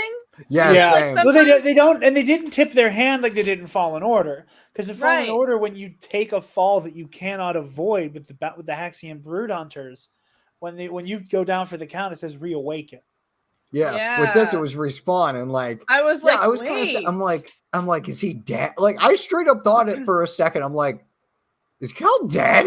Yeah, I was like, did I miss like a button I was supposed to spam or something like during that like cutscene? Well, especially because like when the cutscene picks up, it picks up with Bode's not an X-wing taking off. So you're like, am I right back to where I was a moment ago when he passed? Oh, that okay. was so. I was so excited. I And was then like, just like, oh my god. when I was like, I literally just, I think I started playing, but I was like, I need to put the controller down because I was just like, this is insane. Like I'm playing as Jedi Master Seer Junda, man. And then like as I was playing, I was just bodying the Empire. Well, Yeah. first of all, let's just say Seer Junda. Had that dog at 12. Like, Anyway. yeah. Oh yeah. Like I was just bodying the Empire left and right, as we all probably were, because like we all know she's powerful, but just to like see it in the game, Yeah. I was like, this is incredible. Give me a Seer Junda Jedi game right now. It's like what I imagine, because I was like a little too young when the prequels came out, like what I imagine people felt when like Yoda pulled his lightsaber out in Attack of the Clones and you got to see, That like, was that how moment for powerful. me. Yeah, same. I was like, holy shit. And then like, so for us to play as Seer and have probably some of the greatest gaming we've ever experienced, to then just rip it away 15 minutes later with her death, it's like, come on. Yeah, I Like, will you can't say do this to me, Respawn. What the fuck? my least favorite story aspect is Vader being in this game. Hot take, maybe. I didn't like it. Listen, I didn't like his inclusion in Fallen Order. Yeah, I'm barely okay with it in this. I can understand his. Just have I can understand him. That would have been cool. I can understand him being in Fallen Order because it was like the first game, like the first Star Wars game of its type that they were putting out, like since like the Disney acquisition or whatever. So they were like, we really have to like hype this up for people to buy it and play it or whatever. Like I can understand their like thought process. At least that's what I assume is like their thought process of that. And like having the Inquisitors be involved, it's like, okay, sure, like Vader's gonna be there since the Inquisitor was one of the main villains. But then coming to this game, it was like you had the Ninth Sister in the beginning, but then really encounter anything Inquisitor like. So I'm like, I feel like it wasn't necessary. I can understand that, you know, if Seer is so powerful, is that if anyone's going to take her out, like I can understand it narratively a little bit with like the Seer stuff, but I'm still like, man, like he didn't have to be in this, you know. That's fair. That's very fair. I'm sorry, bro. I didn't mean to cut you off. No, you're good. You You're had good. more to say. The reason why I like Vader being in here, first of all, is I am a Darth Vader fanboy first and foremost. So, you know, it's going to be a hard sell for me to say no to my boy. But I do like Seer's inclusion on many levels. First of all, I like the fact that Seer barely put up a fight against Vader when she was fully entrenched in darkness. Mm-hmm. And now that Seer has had time to let go of her fear, let go of her anger, let go of her hatred, and has like reforged herself truly as a Jedi in the same way Cal has in many ways, this is where she's able to nearly kill Darth Vader. So I love that. I also like that like Vader and Seer have this like little mini rivalry, which I thought was like a really fun touch. I love their little tete-a-tete where she has her whole like, I was hoping you had drowned on Nur when we blew a hole in your little underwater base. And Vader like did his version of like, okay, it's like that. It's like that. All right. And like you said, Brooke, I really do love the idea that Seer Junda was such a colossal threat to the Empire. Mm-hmm. You can't send anyone but Vader. And maybe part of that was personal for Vader, you know? Like, Yeah. I kind of like the idea that Vader went in there, like, after losing to Obi-Wan. It was like, you know what? Fuck Seer Junda. I don't like her to begin with. I need a W. I need a W right now, and he nearly got himself because we don't know when killed this is set in doing that. terms of where it sets between Kenobi. So I'm assuming it's after, because like they're targeting the hidden path. That makes sense. But like I also like the idea that they get into with the ISB agent on Nova Gara, which real quick going back to a gameplay thing today when I was beating the story, the game crashed and I had to restart Nova Gara completely and I was almost Shit. done with it. Fucking livid when that happened. I've only had a few issues like that though, so I'll take it. But like that commander like starts talking. He's like, "What are you talking about? Like we're not supposed to attack Jeddah for another couple months."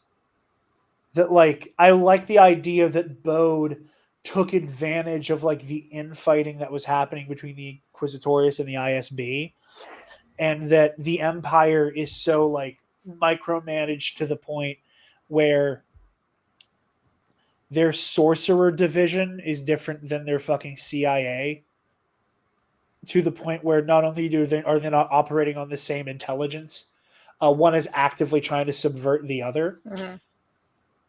And I don't know if you guys have gone back to Nova Gara at all after that level. yeah, There's a couple really fun Force echoes you can find when you return. Ooh.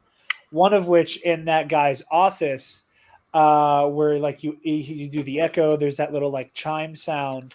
And then you hear that officer like, Lord Vader, I like trying to like doing the usual like, you know, Imperial officer begging for his life, and then you just hear the and like the sound of like that Imperial officer like getting choked to death, which I love. But no, I understand why people don't love it. I have heard multiple people say they wish it was Grand Inquisitor. yeah, because then Seer probably would have been alive and she would have bodied Quizzy. Yeah, That's true. I don't know about bodied. I think the Grand Inquisitor also needs a win here soon to remind people that he is the Grand Inquisitor for a reason. She would have bodied She would have bodied Quizzy. There's no doubt in my mind. We'll see. I also not bodied, but like I think she could have beaten. She would have. I think she could have beaten him absolutely. Yeah. But yeah, no. The moments with Seer are just so incredible, and you know it goes to what I've said a lot before about. You know, there hasn't been a depiction of Order 66 that has felt the same, despite how many that we've gotten. And Seer was another one of those depictions of a Jedi falling in duty that just felt so heroic. And she just did not go out without a fight. And watching Vader limp away was so cool. Like that was such a defining moment for the fight Seer put up. Not just that Vader's like in tatters, you know, like the armor's starting to fall apart and he's literally on fucking fire. But like you watch him kind of like you watch him kind of like do like a little butt shimmy up the bookcase. Yeah. Cause he's like, I can't walk. Oh my God. Fuck. Like he's in How can I do this? He's like, help. I love that. I love all the decisions that were made with the Vader stuff, but I don't understand why people didn't love him being in this spot. Brooke, how did you feel about Bode being like a twist villain? So, when I first played and we were introduced to Bode, and he was like, "I have a daughter," I was like, "Dilf." That's all I need. And then, so I accidentally spoiled Bode's like betrayal to my. I spoiled it for myself because I was trying to look up his last name. That was dumb. But I didn't know all the details. I just knew that like something happened. So maybe it was because I was a little bit more prepared for it. It didn't catch me off guard as much. But also I made the realization that he's just Space Joel Miller.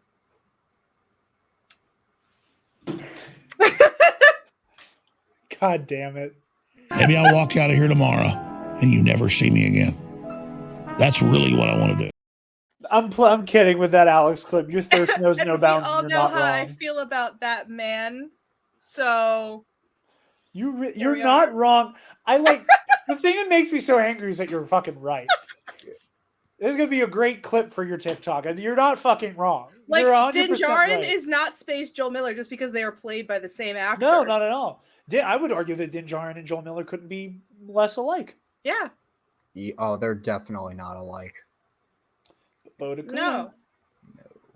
I think the only difference is, and the thing that so I made a joke about this earlier. Whenever Bode betrays us, I'm like, he's lying about his fucking kid. And that made me angry. Now, and I'm not, like friend of the show, Jerry from the Bombad cast. Anytime there's a little girl in a story, he melts because he sees his daughter immediately. And I'm not a parent, but like my little sister was born when I was already a teenager. So like I'm never gonna claim that as a parent but like as a big brother who was a young adult helping take care of a fucking baby who has a sibling who could mathematically be their child. I always get affected by like the little kids in a story in a similar way. And like I was so angry at Bode for everything he did for murdering Eno Cordova and then causing the death of Sir Junda. And all of the anchorites who died and all of that Jedi history that was destroyed on Jeddah. One of them is still, at least one of them is still alive. Sister Task is still there post story. And I'm like, and I'm just so fucking angry. And I'm like, and on top of all that, you lied about this goddamn kid. And Cal's like, oh, Bode has a daughter. And I'm like, no, fuck, he doesn't. No, he does not. At best, his daughter died, and that's why he's evil. And then again, this is where I'm at. I'm like, at best, his daughter died, and that's why he's evil. And blah, blah, blah, blah, blah, something, something Empire, something, something Dark Side. I'm gonna cut his fucking head off. And I'm fucking furious. And I'm like going through the Nova Garen level. Like, what the fuck is this son of a bitch? Oh, speaking of, okay, I just gotta say this real quick. Fuck the sentry droids. I hate the sentry droids so I don't much. mind them. Michael doesn't like them either. My game master from Ionized Bastards. I don't think I've gotten their moveset down yet. That's why I probably hate them so much. Because that's why you gotta use Saber Staff. You dance around these fools. With the Saber Staff, you get to do Darth Maul's spin move from Battlefront. Yeah, I've seen that. I'll try. I just unlocked it. I'll try it out tonight after we. You gotta go voom, voom, voom. Couple of those, they lose an arm, and then it becomes way easier.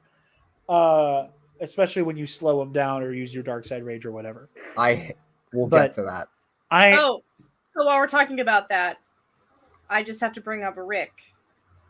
R.I.P. to a real one. Oh my. Okay, I'm not even kidding you. I was dying laughing. Like I was just walking through, and I just see this stormtrooper just go, ah, and just start going towards me, and the health bar comes up. Yeah, and the health bar comes up, and at first I'm like, what's happening? This is gonna be an amazing boss fight, because I genuinely was expecting I'm gonna have to fight a scout trooper, and it's gonna be 3 phases, and then it's he's gonna be super hard to kill.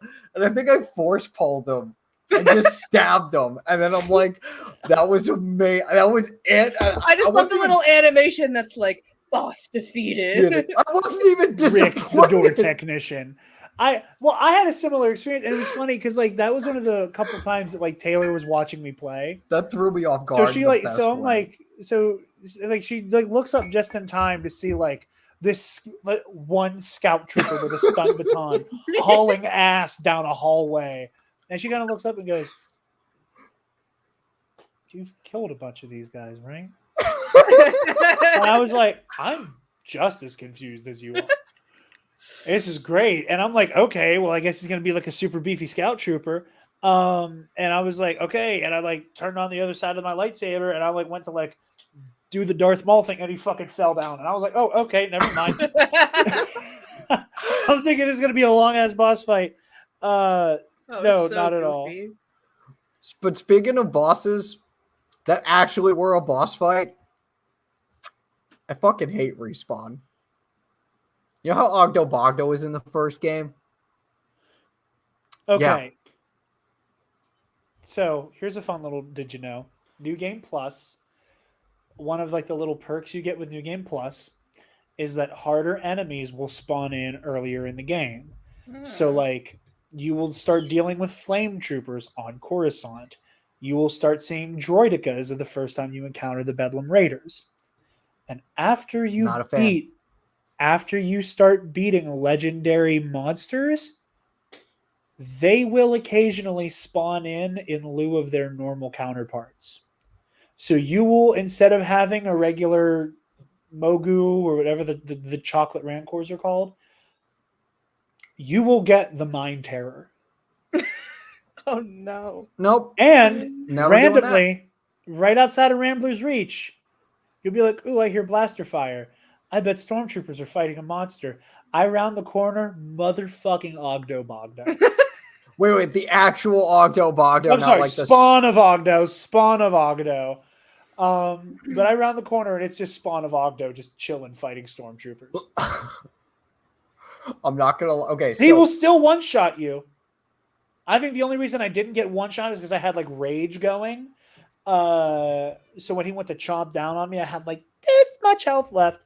But killing him will get you a whole ass skill point. Damn. oh yeah. Like you still like he's an instant skill point when you drop him still. I hate that bitch. So the first time I encountered him, I was just going through Fort Killeen because I was like a separatist fortress full of Bedlam Raiders, commando droids, and just Clone Wars era separatists was like incredible. The thing I love about Jedi Survivor so much is that it's the High Republic combined with the Rebels episode, The Last Battle, on steroids, just together. And I'm like, this is amazing. And so I was just going through Fort Killeen because I was just exploring Kobo. And I get to that portion where it's like the 3 battle droids on the trap door, which I didn't realize was a trap door. I go to fight them and I drop down. And when I drop down, I was like, okay, this will be pretty easy. I can just kill the battle droids and get out of here. No. No. I see this motherfucking frog come out of the back. And I see the name, and I see the health bar pop up. I see the name pop up, and I just let out are you fucking kidding me, Respawn? And I'm going to say it again. Are you fucking kidding me, Respawn? I died to that bitch so many times. I don't even Death to all of them. Basically, like, I was like, they can't keep getting away with this. And they did. And Spawn of Ogdo, it's Krusty Krab unfair. It is. I just don't know how else to say. I fucking hated that frog. And like the fact that one of the fractures is you have to face both of them. Yeah. Dude, I went on story mode immediately. I beat him on. I'm not facing these guys on my Jedi second Knight. replay. My second replay was where I found Spawn of Ogdo and then did the Ogdo Spawn like double team match. I beat those on Padawan. I do want to go back and actually fight them for real on my other one, which is on Jedi Knight. Like, but real quick, hate him. Back to the Nova Garen stuff. I'm like huffing through there. I'm like, I find this motherfucker. And again, I'm just like, I bet you don't even have a fucking daughter, you piece of shit. I get in there and I see this little girl and I almost drop the controller. Because I immediately had this rush of emotions. I'm like, I can't fucking kill him. I can't do it. I can't kill him. I'm not going to take this little girl's dad away. I can't do it. I can't. Yeah. And I'm like, is this game going to make me fucking kill this guy? Is this game going to make me kill this girl's fucking father? I can't do it. So you get to the confrontation on Tanalorr, and I loved it. I love the, like, again, so often in stories like this, you will have characters like, you know, it's the, to quote the Weekly Planet podcast, it's the, you know, like, like punch for a bit and then we're friends kind of mentality. Yeah, we got beef, but we're good. We got beef, but we're good. But like, you know, like Batman v Superman, perfect example. Instead of fighting, Superman could have just said to Bruce, "Hey, they kidnapped my mom." And like, I know that, like, you know, the fight is part of the narrative and stuff like that. But the fact that like Callan Marin like entered that situation going, "We do not want to hurt you. Give us the compass. You can stay here. We're not going to kick you off Tanalorr. Even though you deserve zero mercy for the amount of people you got killed from the beginning of this game." Like Cal's entire team, so that's 5 people, Seer, Cordova, and how many anchorites?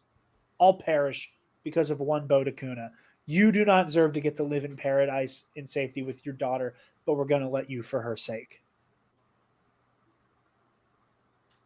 And I was like, I was so happy that the game made a point to give him a chance.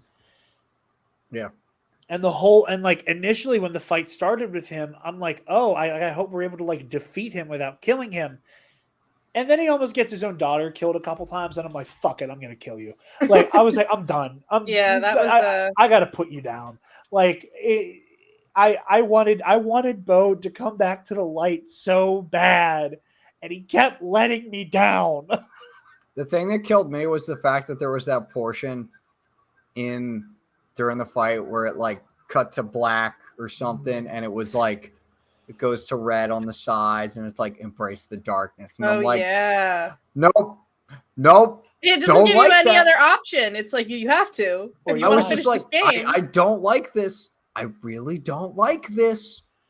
And then it's just like, I do guess really dig what? it though. I do really dig it. I dig it on a philosophy. It's about Cal rejecting it. I like it because it's about and Cal that's the thing too, because I'm gonna bring up a term I will hopefully never have to say again.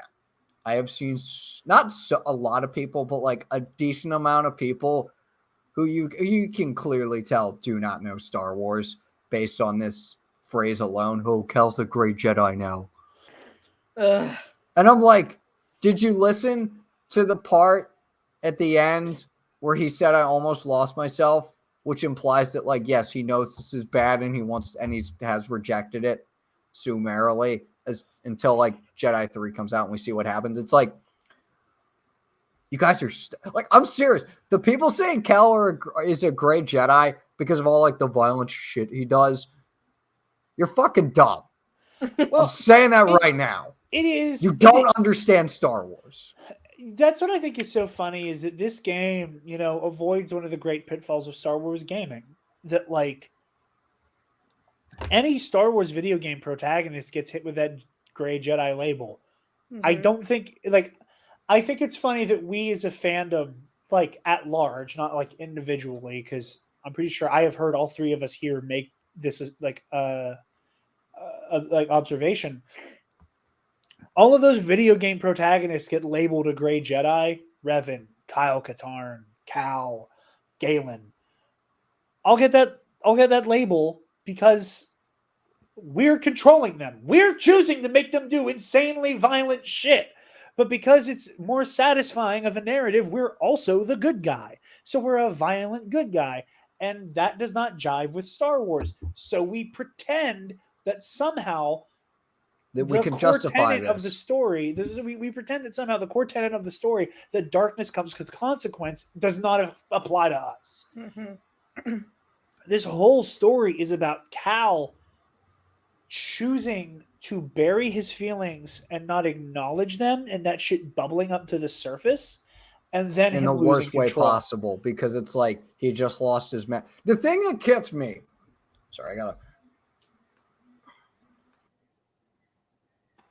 the thing that gets me, sorry. Anyone who's listening to this version of the show, I have never seen somebody have an angry hiccup before. No. It wasn't angry. So fucking funny. It wasn't angry. Now let me just say. No, it wasn't angry. I just had to like. It was one of those like. I know you're worked up because of the game. No. It's not that I'm worked up. It's just one of those things where it's like you want to talk, but you feel like if you just continue and try to talk, there's that phlegm in your throat. Gross noise. I know. That's really just gonna like disrupt your. No, but like the thing that gets me the worst, and I just realized this today. Cal has seen his master die, his first master die. His master die. Yeah. His first master die. His second master die. His second master's master die. Who is in many ways another mentor to him. And his second master's former Padawan die. Mm. It's like, I'm really not shocked that again, it makes so much narrative sense that like he just snaps because he has all this emotional turmoil. But the thing that makes me so icky Vicky about this game is the fact that I can't use slow from now on. Like every time I use it, and I get it because it's like the dark side is quicker, easier, more seductive. And like I can't tell you how many times I've used it to get out of a hairy situation on Kobo. Like every time I face like big fauna or like a bunch of troopers, and I'm like, I'm not getting out of this without using this. I click the 2 buttons. He does the thing. Screen turns red. And it's not lost on me. It is not lost on me that he's using Sears stance. I see what you're doing, Respawn, and it hurts me a lot. You fight exactly like Seer when you flip in the rage mode. I noticed that too. And it's like, I hate using it because philosophically, this is what Cal shouldn't be. But it's like, the thing that also gets me too, I didn't know this until like 2 days ago, that Cal witnessed Sears' death through a Force Echo. I was so caught up in the emotion of that scene. I did not know that until like I read something on like somewhere. And someone because mentioned it's like the screen filter when you realize you're coming out of the flashback when you go, shit. that like I it's didn't Cal even- holding her that is giving him the. I didn't even notice it. Yeah. I was just like, this is sad. But like going back to that whole thing where like, yeah, Cal embraces the darkness. And then there's that point where like he shoots Bode. And like I've seen two interpretations of that, of like, oh, that's him straying from the path of a Jedi, which like I don't think so. I don't think stray is the right word. But also it's the fact that like, dude, I just used the Force and I had all this anger. And I feel like if I continue to use the Force, I'm just going to go deeper down this pathway. So like I need to refuse to use it if I have to use it to like hurt him. So those are two. I like that like Cal is in such a place where it's like, I don't trust myself to fight you with the Force. Yeah. It's like, I can't because like, if I fight you with the Force, I'm going to explode with darkness. Well, to use the term Force in like a different meaning here, I also do like the fact that Cal meets Bode with similar Force. That like Bode went to pull a blaster. It didn't work, but like Bode is going to keep fighting until somebody dies. Like, like you just can't stop him. So I like the fact that Cal like met his blaster with a blaster. Yeah. That like, you know, but oh my God, Connor, I love that. That like it wasn't my read too. I think I was just chatting with someone. They brought it up and I'm like, I like that one a lot better than like, oh, he's straying from the path. No. Well, you give him every chance, and it's I do truly love that element. Yeah. That you, no, he like Cal's straying from the Jedi path, and it's like, nah. I think he's discovering. I think he's having a just new discovery, and correct me if I'm wrong. Isn't there a little dialogue where he's just like, I'm kind of cool with the Order being gone? Yeah. Hey, so he says to Merrin. Well, I think he. Also, can we talk about Cal Merrin when we get a chance? 'Cause I was gonna let Brooke bring that one home. Oh my God. The first kiss, I lost it. I was like, let's go. I'm just so happy that they embraced the like fan feedback of what we got in Fallen Order, because I feel like it could have gone either way. It could have been like, oh, they have this really deep connection, but they're just buddies. And you know, because it's a video game, and it's not like there hasn't been romance in video games, but it's not usually like in the forefront of people's minds. Yeah. And we don't often get like romance like that in Star Wars in general. So for them to actually see that people were like shipping them so hard that they were like, yeah, we're actually gonna make this a thing. And they even like bridged that gap with Battle Scars a little bit too, like giving us a little tease before the game. I was just like, this is the best. I'm also a big Cal Merrin shipper. I said this to Brooke off the record before, and I will say it here on mic. That is the definition of bi panic in space. It's I wasn't super into Cal in Fallen Order. Maybe because I still thought I was straight at the time. Oh man, Listen, man, stories change with perspective.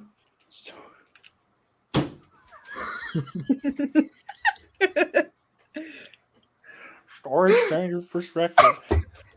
I love how you're trying to intellectualize me just being horny for Cameron Monaghan. Like I love how like I'm just like I like redacted this man. No. I always felt like kind of slightly weird about like simping over Cal in Fallen Order because like it's unclear if he is 18 or not. You know, and I didn't want some rando on the internet to be like, you're a pedophile. Because you know there are going to be people that are like that. Yeah. You know what I mean? Like you're just going to encounter people like that. But like now, so I'm glad there's like 5-year age gap or not 5-year age gap, 5-year time jump. Yeah. Jesus. Yes. For me to be like, all right, cool. This is fine. No. Well, like the thing that I love about it is like it's just the whole scene is so hot. All of it. It's just the interaction, like that kiss, and like Cal tries to be so fucking cool. Is like, is that for luck? And then Marin is so that sweet summer child. He tries so hard to have that swagger, and then Marin like hits him with this. No. This is how you swagger somebody. First for me. It's and so then you can funny. Hear Cal just like on the inside. Just I just need to know who gave him the sex talk and why was it Grease? And this is why he is the way he is. All right, now listen, Cal. When a mommy Latero and a daddy Latero love each other very much in a very fun game of cards is just finished up. He definitely uses gambling terms to convey that. He's such an he was so like sweet like baby boy in Fallen Order, and then like obviously he's become more like grizzled over time, but that doesn't mean that he knows any more about anything like that because he was in the Jedi Order and they were like, you should probably not do that. We're gonna take it to this place. I mean, I'm trying not to make the conversation a little too after hours here, but we're also talking to Brooke. Daredevil's helmet has horns for handlebars. B-Dazzler. So I think about that once a week. My brain chemistry changed when I read that tweet. I don't know if you saw my TikTok yesterday, but there's this like. Oh, I saw it. I saw it. And I spat my water out. For anyone who didn't see it, there is a filter on TikTok that's called Unhinged AO3 tags and like Archive of Our Own, the fanfic place. Yeah. And I got horns as hand grips. I shit you not. My first was, it's not even like I tried to get that one. That is just what showed up. And I was like, spat my drink out. Crap. I was laughing so hard. I was trying to think of some like funny thing to leave in the comments. I can't. That's fucking good. So like they had sex, right? Like on Jeddah. Oh, there's a fade to black. There is a fade to black. They're fucked, right? Yeah. Like I'm not alone in that. Listen, all I'm saying is that there was a fade to black in Rebels, and somehow Hera has a child now. You can't tell me that her and Kanan didn't fuck, because obviously they did. So I'm just putting 2 and 2 together. Okay, I'm glad I'm not alone, because I was like, because when it fades back in and Cal's like meditating as the sun is coming up, I out loud again. It is a miracle I didn't wake Taylor up because this is like 4 in the fucking morning when I was playing through the first time. I went, Cal lost his virginity, like loud as shit. But then again, he's grizzled. Maybe he's been fucking in those couple years. We don't know. Okay, well, I don't know. Oh shit. So this is fun. I don't know. Speaking of, this is going to a fun, depraved place here for a little bit before we bring it back. If you Battle Scars is a spicy book. Very. It is Marin knows it. Marin knows what's going on. She knows what she's doing. Cal, I don't know, because there is my favorite part of that book is Marin has a hickey. And Cal is like, finally somebody else who Cal, appreciates that moment. it's so fucking funny because Cal does not know what it is. He's like, oh man, Marin has a bruise. Like next time we stop at like whatever planet, I better get some, ointment for her. And it's so wholesome and innocent. And I'm like, you sweet summer child. Well, the thing that makes it even funnier that shows you that Cal Kestis, it may not be on the surface, but oh shit. Had that dog at 12. Did like he puts it together eventually. Then that's what makes that scene so funny for me. Is if we're just like, oh, Marin, she must have got banged up when we were fighting the Empire. Shit. And then, and then he sees the way that her and what's her face are moving around. Right, like, yeah. Right, he goes, oh, y'all are fucking. I made a joke on Twitter. Oh, that's a hickey. I made a joke on Twitter the other day or yesterday, I think. Because I think someone else asked.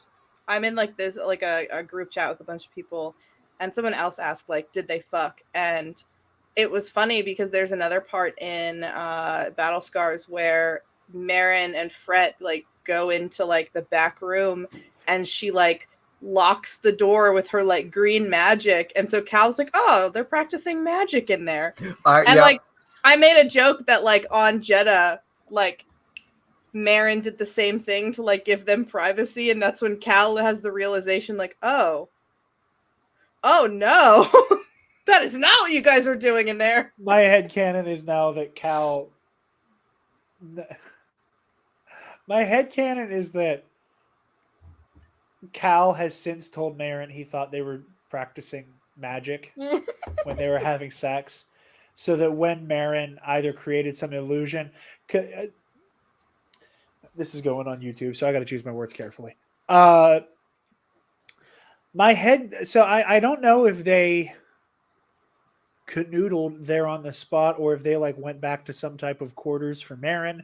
Cal is meditating on that balcony in the morning, so I don't know. That could go either way. Either way, she definitely like does some like magic fire at some point, and I would like to believe that Cal nearly got himself unlaid by going, are we going to practice magic? You would say that too. That's the best part. I could hear it. And then Marin had to just like take a moment and go, I've waited 5 years for this. Is the juice worth the squeeze? Fuck it. Oh my God. I love Marin's like deadpan humor.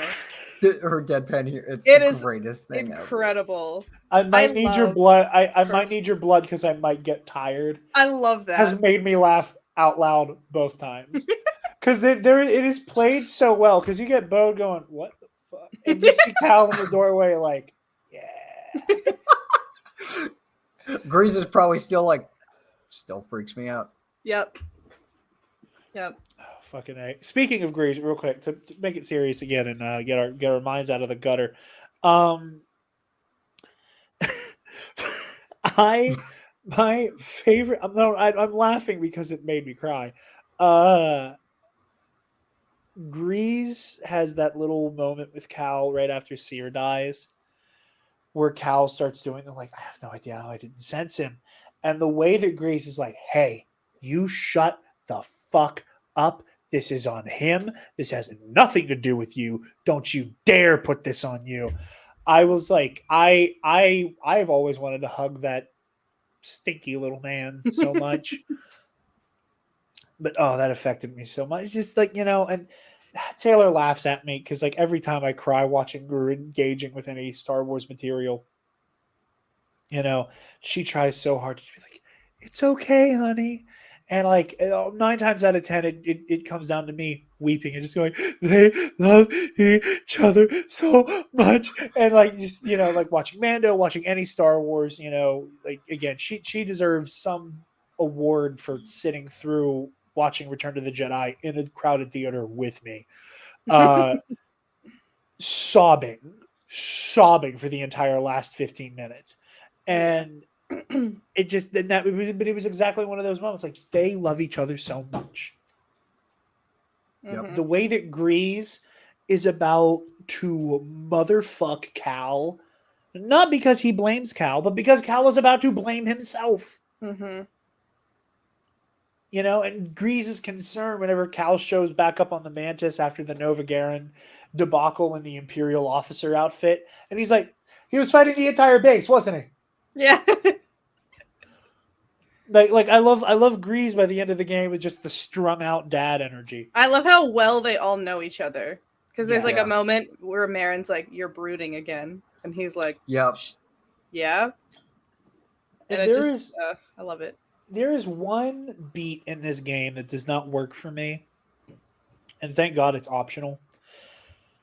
Where you talk to Bode on the Mantis, and it's written like a bad like military movie where they have this back and forth. They're like, we fought a lot of people together. He's like, we fought a lot of bucketheads together, right? And Cal goes, don't forget the KX droids. Bode goes, it's a wonder we're still alive. And it's like the most like cheesy, inhuman dialogue I've ever heard. And it sticks out like a sore thumb in this game because you have so many moments like everything we just said. Mm-hmm. You know, and then maybe that's by design. Maybe that like Cal and Bode's friendship is so shallow, and on Bode's end at least, that like, you know, that's the point. Like Bode could just go, "Hey, we sure did do a lot of that thing back there." I want to hate Bode, and I still dislike him a bunch, but like, no sheer Dalal's like Twitter. Oh my god, I love him. interactions King have shit. Killed me. What are we talking about? Like, no, you just have to go to the voice actor's replies. Like, I will just be on Twitter, It's just scrolling so through. good. Oh, And they'll be he's like- Oh, he responded to replied my to you, tweet. Brooke, didn't he? Yeah, he did. He, like- I tweeted out like, because when I was playing, there was that part in the beginning where they like capture the senator, and Cal is like, if he tries anything, like blast him. And then Bode goes, "Oh, it would be my pleasure." And I was like, "Dang, why is that kind of hot?" So then I tweeted like a twirl in my hair, like kicking my feet, like meme, and he just responds with like a laughing emoji. And I was like, sometimes I forget I am on a public platform. Oh yeah, dude, he's like, Can someone oh, spell the actor's name for me? I want to look it up now. Noshir. That should be like one of the first results, I'm sure. Dalal, I think, is his last name. Ah, got it. Dalal. Yeah. Okay. All right. They're so good. He's been like responding to all, and it's funny because half of these tweets he's not tagged. Like he's not tagged. Oh yeah, he's Bode not. isn't tagged. Like, He's just he clearly must be, like, searching like, Bode. Bode.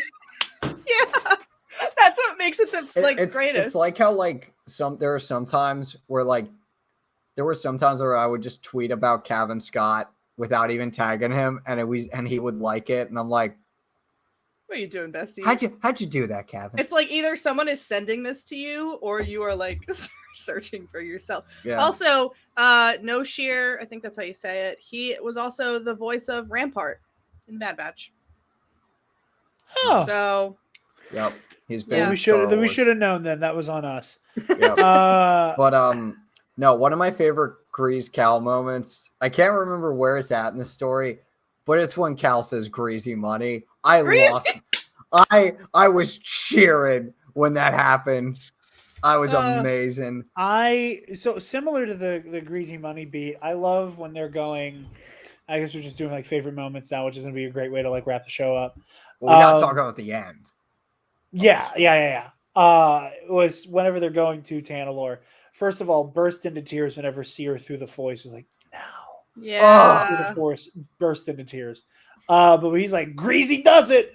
Like I love watching Grease oscillate between like swaggering and in control to like again just strung out dad. That it's like, oh, fucking, you know, Greasy does it, baby. Like pull the fucking switches, punch it. Like it's such a great fucking comedic beat. And again, I can't remember the names of any of the actors in this game, which is a goddamn shame. I know the main guys. I know Daniel Roebuck plays Grease. Deserves some type of award. I want to shake his all the hand. performances in this game are incredible. So good. Everybody turns in an amazing fucking performance. I love that part, that whole section. And then when they like actually make it, I love that Cal's first instinct is to just turn around and passionately kiss Marin. That one had me. That one made me laugh. And the fact that Grease was just like, yeah.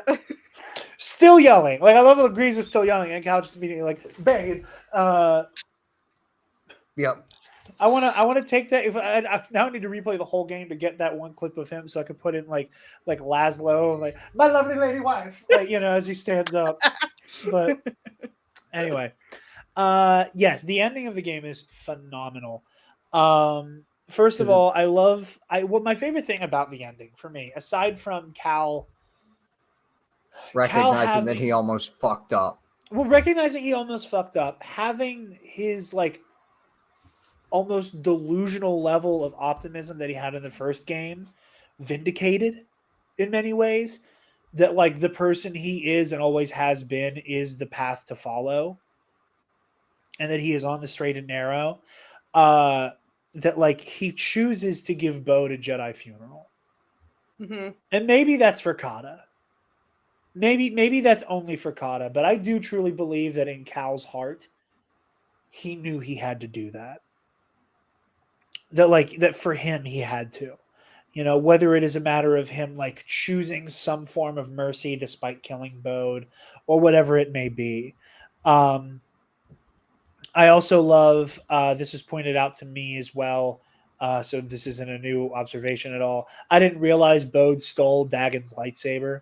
I thought he always was packing and was hiding it. I always forget he stole his lightsaber. Too. I forgot he stole Dagon's lightsaber, and I love Cal putting Bode on the funeral pyre with Dagon's lightsaber, because it feels like he is laying them both to rest.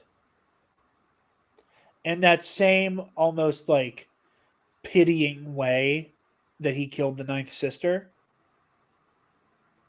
where there is so much regret there that it's like it shouldn't have come to this. Yeah. It should not have had to have been this way. Yet here we are. And I'm sorry. But someone had to do it. Your choice it had to just be like Trilla, your choices were taken away from you.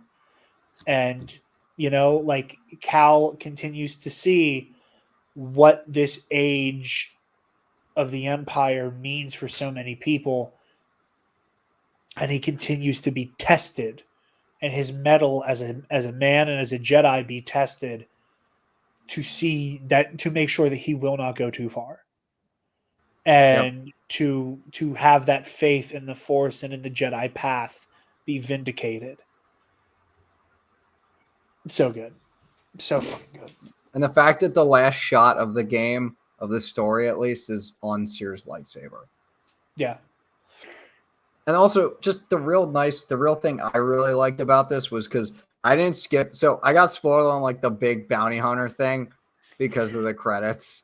I will say that. That is so funny to me that you found Italian Boba Fett. Yeah, I found Italian Boba Fett. I'm not even kidding you, Brooke. Like literally, I was just going through my phone, just trying to type up notes because like I was a wreck. Yeah. Like I was in a similar situation with this story where I was with Last Jedi. But with Last Jedi, I was like an emotional mess. With this, I was an emotional mess, but more so like just like in my brain because I was like, I don't know if I liked that.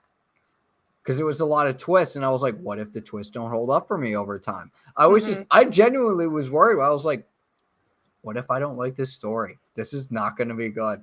And so I was just sort of just trying to wrap up my brain. And I'm just looking at the credits here and there, and I looked, and it was like Italian voice talent or whatever the thing was, and it was just Boba Fett, and then the Italian voice actor, and I'm like, nice.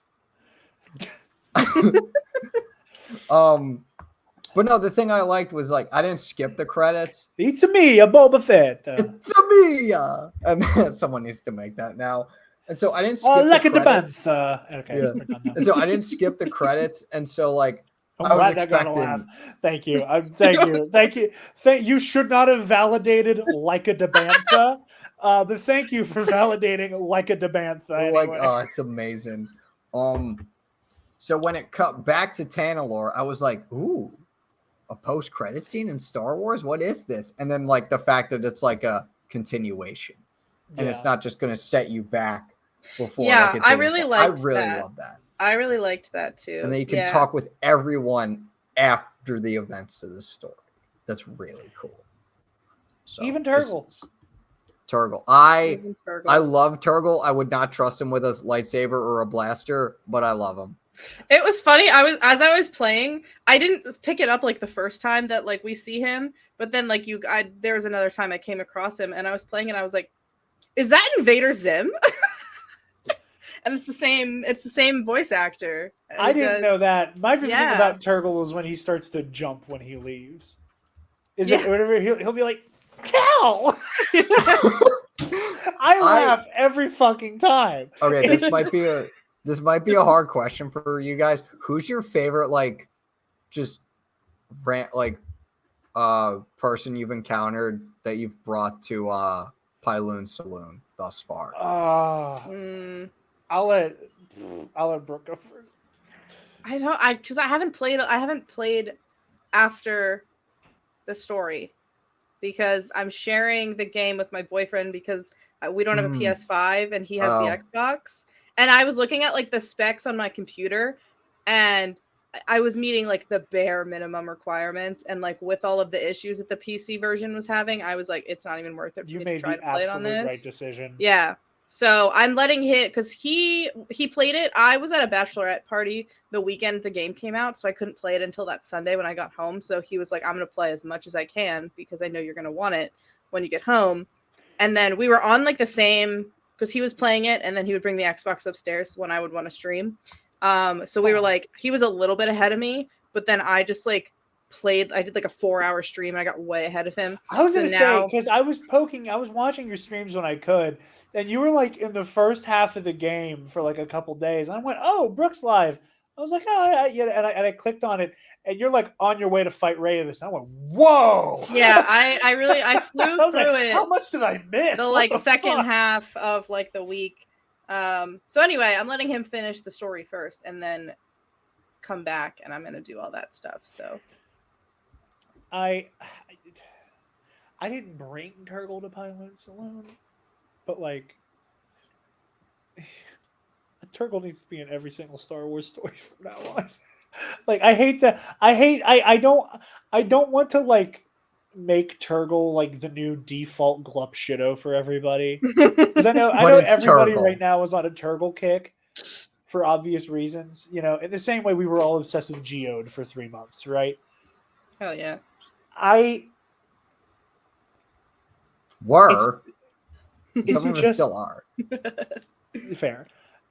I'm thinking about him jumping when he speaks, and I start to lose it again. Meets Turgle. Yes. Or they all meet with Skipper Steve or whatever the fuck the fisherman guy is. Scuba Step.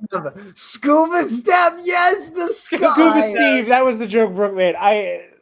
That's definitely why he was it's definitely purposely. He just says shit. He just says shit. I love Scuba Step. So funny. I can barely understand him sometimes, but I'm Let me spin your yarn about the bluegill flibber flabber fucking fuck you, go fuck a duck. Like no, but one of my favorite like tertiary character that I've recruited from Pyloon Saloon has to be Toa. She's this Twi'lek that I think you can just randomly encounter when you're on Kobo, and she knows a decent amount about the High Republic, and so she'll give you like rumors about like locations to the High Republic puzzle chambers, which by the way, phenomenal. Like they're really clever. They're kind of hard for me because it's like how do you do this?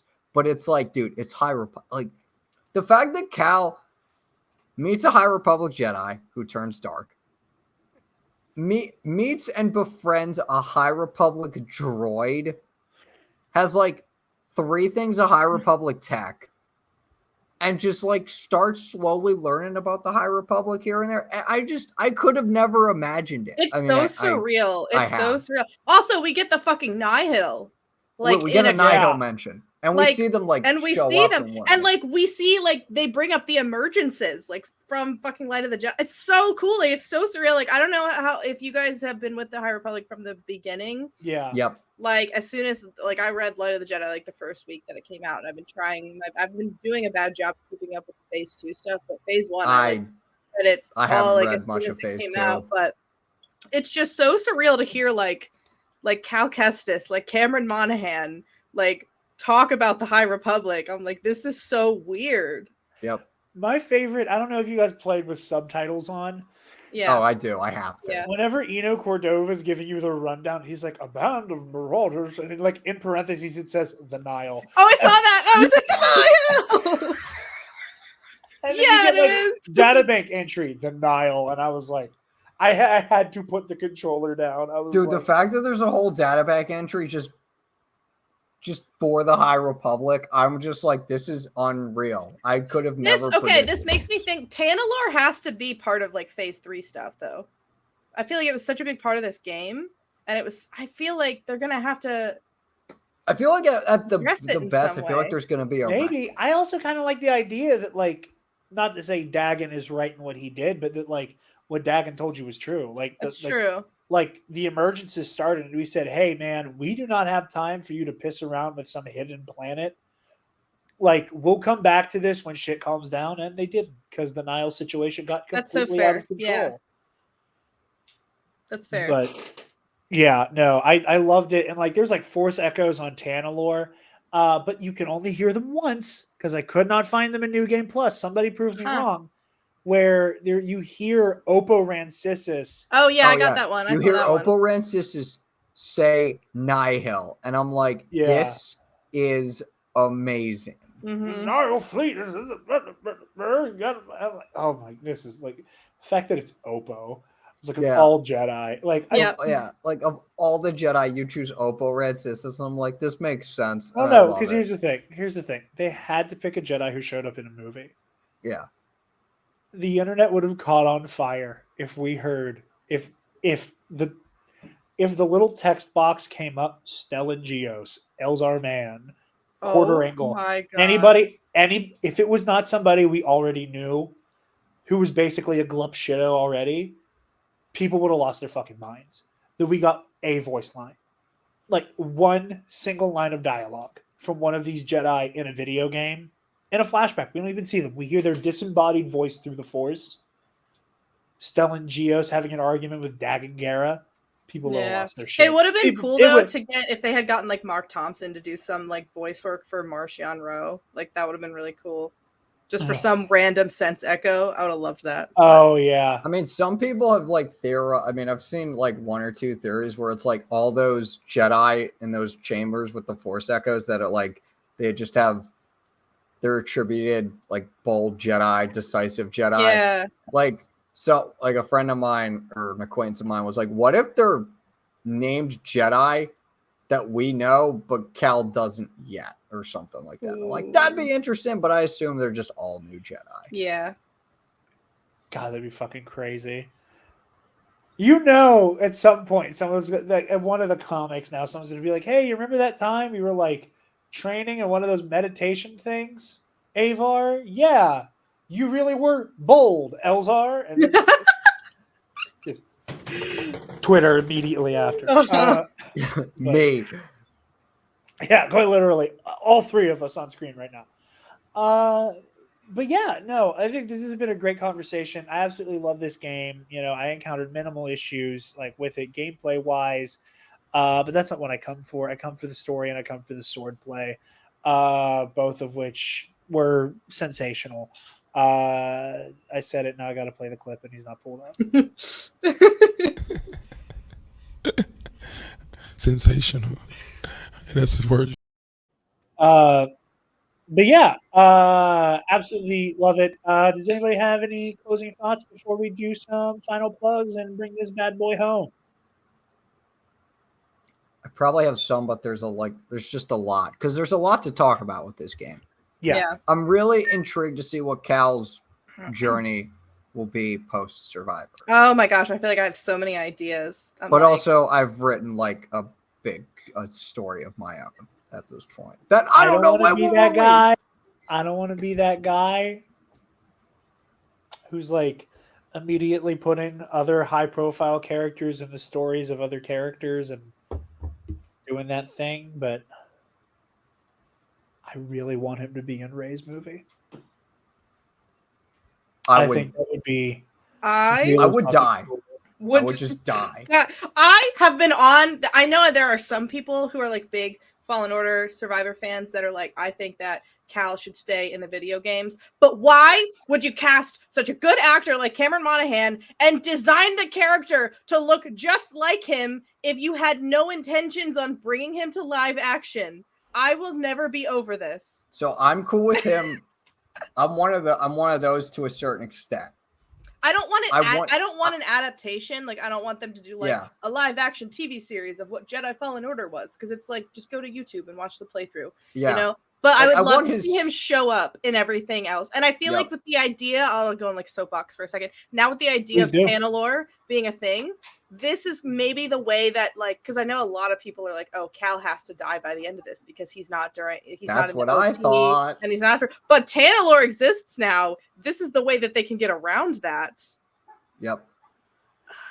And so like, and for me with the whole like Cal should stay in the video games, for me it's like Cal's main story should be in the video games. Anything after where he like just shows up in some sequel era thing, like, okay, have Cameron Monaghan, man. Dude, so if Cameron Monaghan shows up in Rey's movie, I'm gonna lose it. I will freak out to my whole family, and my parents will be like, what the fuck? And I'll be like, let me sit you down. Well, Cal is one of those characters, though, that like it would be so easy to explain away for the audience.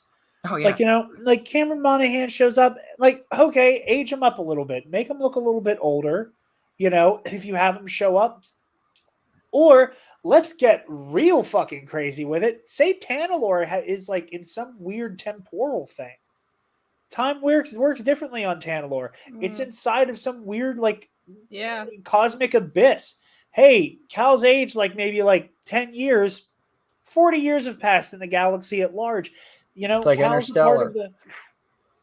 Make it like Interstellar, you know? Like, oh, where was Cal Kestis during like the main part of the Galactic Civil War? He was helping with the Jedi Underground Railroad. Oh yeah, I feel like we didn't even talk about that.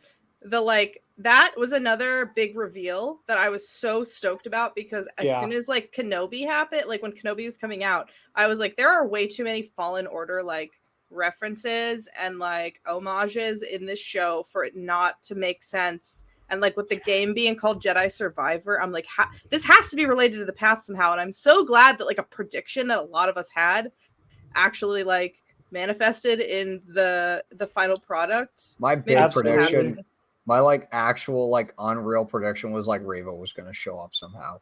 I thought that would be really cool because I knew that wasn't going to happen because of production timelines. I knew it wasn't going to either, but I thought it would have been so cool for Reva and Seer to meet each other, because it could have been Seer helping Reva like come back to the light side. Could have been like Seer healing herself from what happened with Trilla, and then like Reva being able to heal. Like, it would have been such a cool, like, interesting. And I guess no, they can't do it because it happened the same time period. Yeah, it's the same year. There's not enough time. Unless you're gonna say there's a big gap between, like, in the same year that like Reva happens across Seer and they maybe get 6 months. And like Reva is on her way out of the Anchorite base as the Mantis is landing. Just one of those just off screen, missed it. Very Plagueis novel where if you pan a little bit this way, oh hi Reva. Anyway, and so I've seen some people. There was like a Force Echo or a data bank where like you find out Marin has started to help people, and I've seen some people imply that like she started the path. No, she said she found the path, like in dialogue. Wait, what? Oh shit. Yeah, it's on one of your like adventures through Jeddah. She's like, yeah, I happened upon this thing called the Hidden Path, and I've been helping them since. Yeah, so she didn't like found it or anything. Yeah, all of the language she uses is very Sorry to cut you off, Brooke. I didn't mean to do that. No, I don't think it's is it explicitly stated that anyone in particular founded the path? Because I don't think it wasn't. No, they don't say in Obi-Wan, and we don't know yet. Yeah, I don't know. Maybe we'll find out at some point. That would be cool. What if it's what's his face? What if it's Keller and Beck? Mic drop. Wow. That would be sick. It's gonna be a big nut bust. Anyway, holy shit. Brooke is spitting right now. Oh my god. I love it so much. No, I would like that a lot. There's just so much potential here. I want him to show up in live action so bad, and I want him to be in Rey's Jedi Order. I can't get the image out of my head of like Rey and Cal and Reva and Grogu. Like Dream Team. it's right there. I love that. It's right there. Yeah, with the Like- Force Ghosts of And Paul, Ezra. Seer, Right. Ezra, Luke, Ugh. Kanan. Rey, Ezra, Cal, Reva, Grogu. Fucking dream team. I feel like they saw how much people loved hearing the voices of all of the prior Jedi in Rise of Skywalker, that it has to be at least an idea that they bring up that, like, what if in this new movie Rey is actually able to like talk to these Jedi and like see them? Because I feel like it would have taken away from, I know a lot of people are like, why couldn't we see all the Jedi? And I feel like it's probably like scheduling, and that would cost a lot of money. But they could bring a few of them in maybe for this new movie for like fun little cameos. I think that would be cool. I do too. Fucking Doc. I love this so much. And I can't wait to see what the next game is like, you know? Like we've seen Cal, you know, process living with the ghost of the Order. We've seen him learn, you know, again, the very concept of you survives, but at what cost? I want to know what Big Theme Part 3 tackles. There's got to be, I feel like there will have to be another time jump so it's closer to the OT. I feel like that way they'll also be able to age up Kata a little bit. Yeah. Really? And see that she's been maybe learning stuff from Marin. I don't know how that works with like Night Sister magic or whatever, but I can feel like, because I think Marin says at some point she wants to take Kata to Dathomir. So I think that would be an interesting way to go. Really dumb theory. Oh, also Kata with all the other Jedi as well. Yes. Yes. Really dumb theory. The events of the third game happen at some point in Rebels, and Cal's actions in that game directly like connect and help out like the Ghost Crew somehow in some episode. Maybe. We got a Ghost Crew appearance. Oh god, if Cal Kestis met Harrison Dula, I would lose it. Oh my god. Well, here's what I was going to say, and I think this would be interesting. And I know that this is not going to play well with either of you because everything you said about Vader earlier. I think it would be interesting if, like, watching Cal's like mastery, what we see is him face Vader in the third game. Like, not as some really cool, like, oh, he's not even a boss fight, you just need to run for your fucking life type thing. Where, like, you see Cal and Seer barely survive Vader in the first game. And in the second game, you see Seer nearly beat Vader. I think it would be really cool if in the third game you see Cal maybe best Vader. You know? And like or just outfence him, like do something where you see Cal has come so far that he can't stand against Darth Vader, which, you know, not to get bogged down in all of like the versus fuckery, but like as far as I'm like Cal Kestis, whenever we cover him on the Versus series, one of the feats we have listed for him is survived an encounter with Darth Vader. Anyone who has not died being in the same room as Vader, that is a feat. That is marked down as a feat as far as I'm concerned. Mm-hmm. So like the idea that like Seer went the distance against him so that Cal could follow in her footsteps and she walked so that he could run and like, you know, kick Vader in the teeth, I think that would be pretty neat. And a cool, like, again, like visual representation of how far he's come, that he's no longer running from him but facing him head on. But yeah, any last thoughts before we bring this home? It was a monster of an episode. Thank you, Brooke, for your time. Always. Brooke, where can all these people find you and everything that you do? Yeah. That's a lot, I feel like. You can find me on TikTok, Twitter, and Instagram and YouTube now at _ B-Dazzler _. I'm Do gonna you have a link tree? Yes. I don't think Cool. I need to update my links on stuff, but YouTube I just started because I've been putting my Survivor playthroughs and uploading like some shorts, but I also think there's like other things I want to do. Like I want to play like The Last of Us on like grounded mode and do that instead of stream that, like put it on like a YouTube video or something. Anyway, you can find me there. Twitch, if you want to watch my streams, is B _ Dazzler because it won't let you start your username on Twitch with an underscore. That's pretty much it for now. I mean, I have an Etsy store called Far Far Away Factory. It has not been very active lately, but if you want to buy cool stuff, that's nerdy. Very cool stuff. Do I have any on this laptop? I have your logo on here, and on my other laptop, I know I have a Rex helmet. Cool.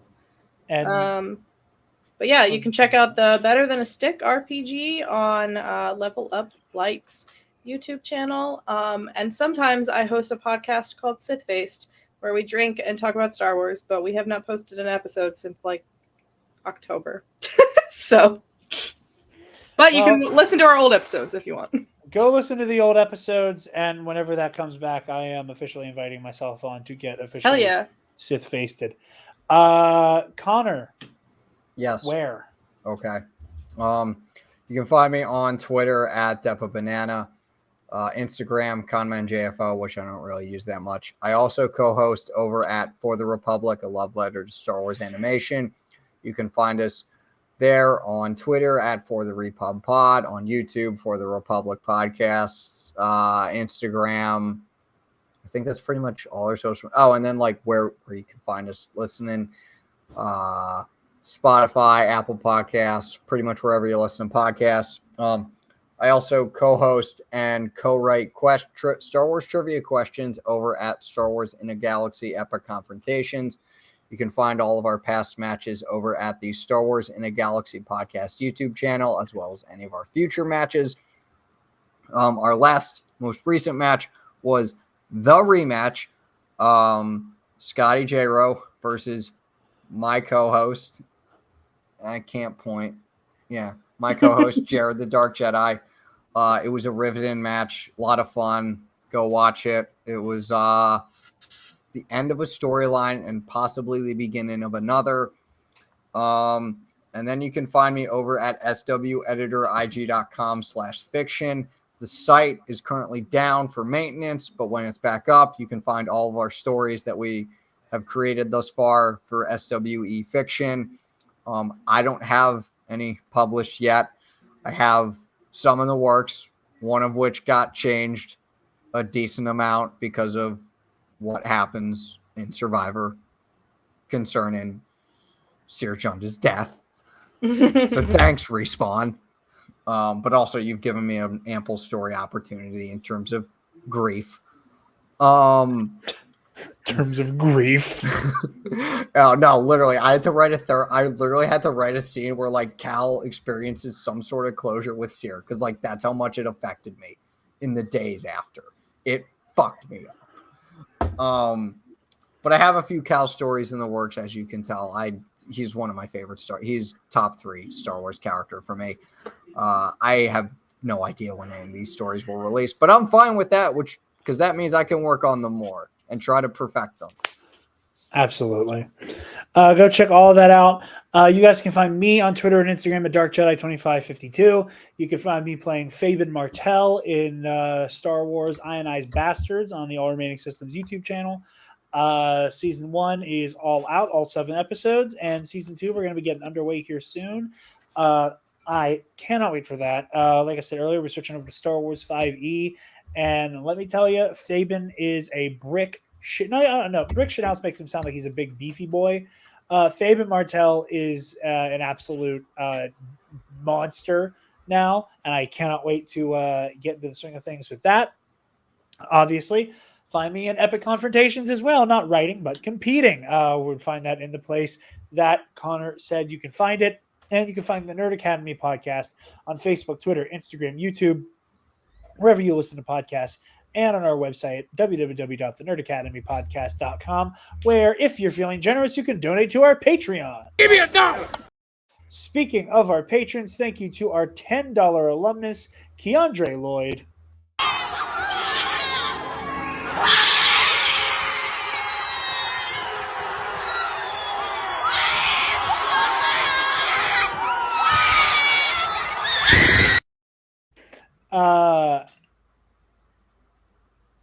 The person doing a backflip in the theater will never not be fucking hilarious to me.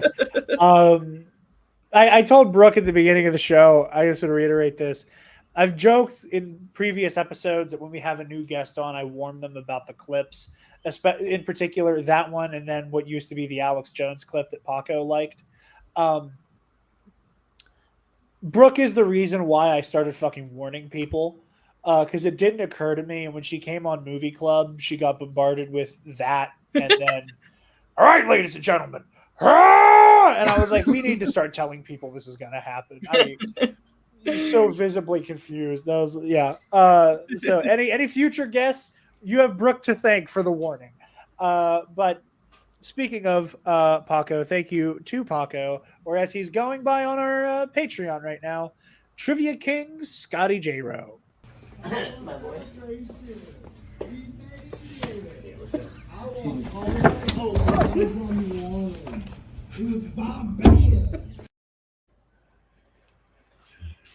Incredible. Paul Stanley, Scotty J. Rowe scares me. He should. Someone needs to make a mod of that for Fallen Order and Survivor. Not that you play as him, but like you put that in instead of Vader. Oh my god! Just get a good sound clip, like whenever, like instead of Vader going, "You have failed me, Inquisitor." Just, how we doing, people? But yeah, that's just... He levitates down and cuts chilling down.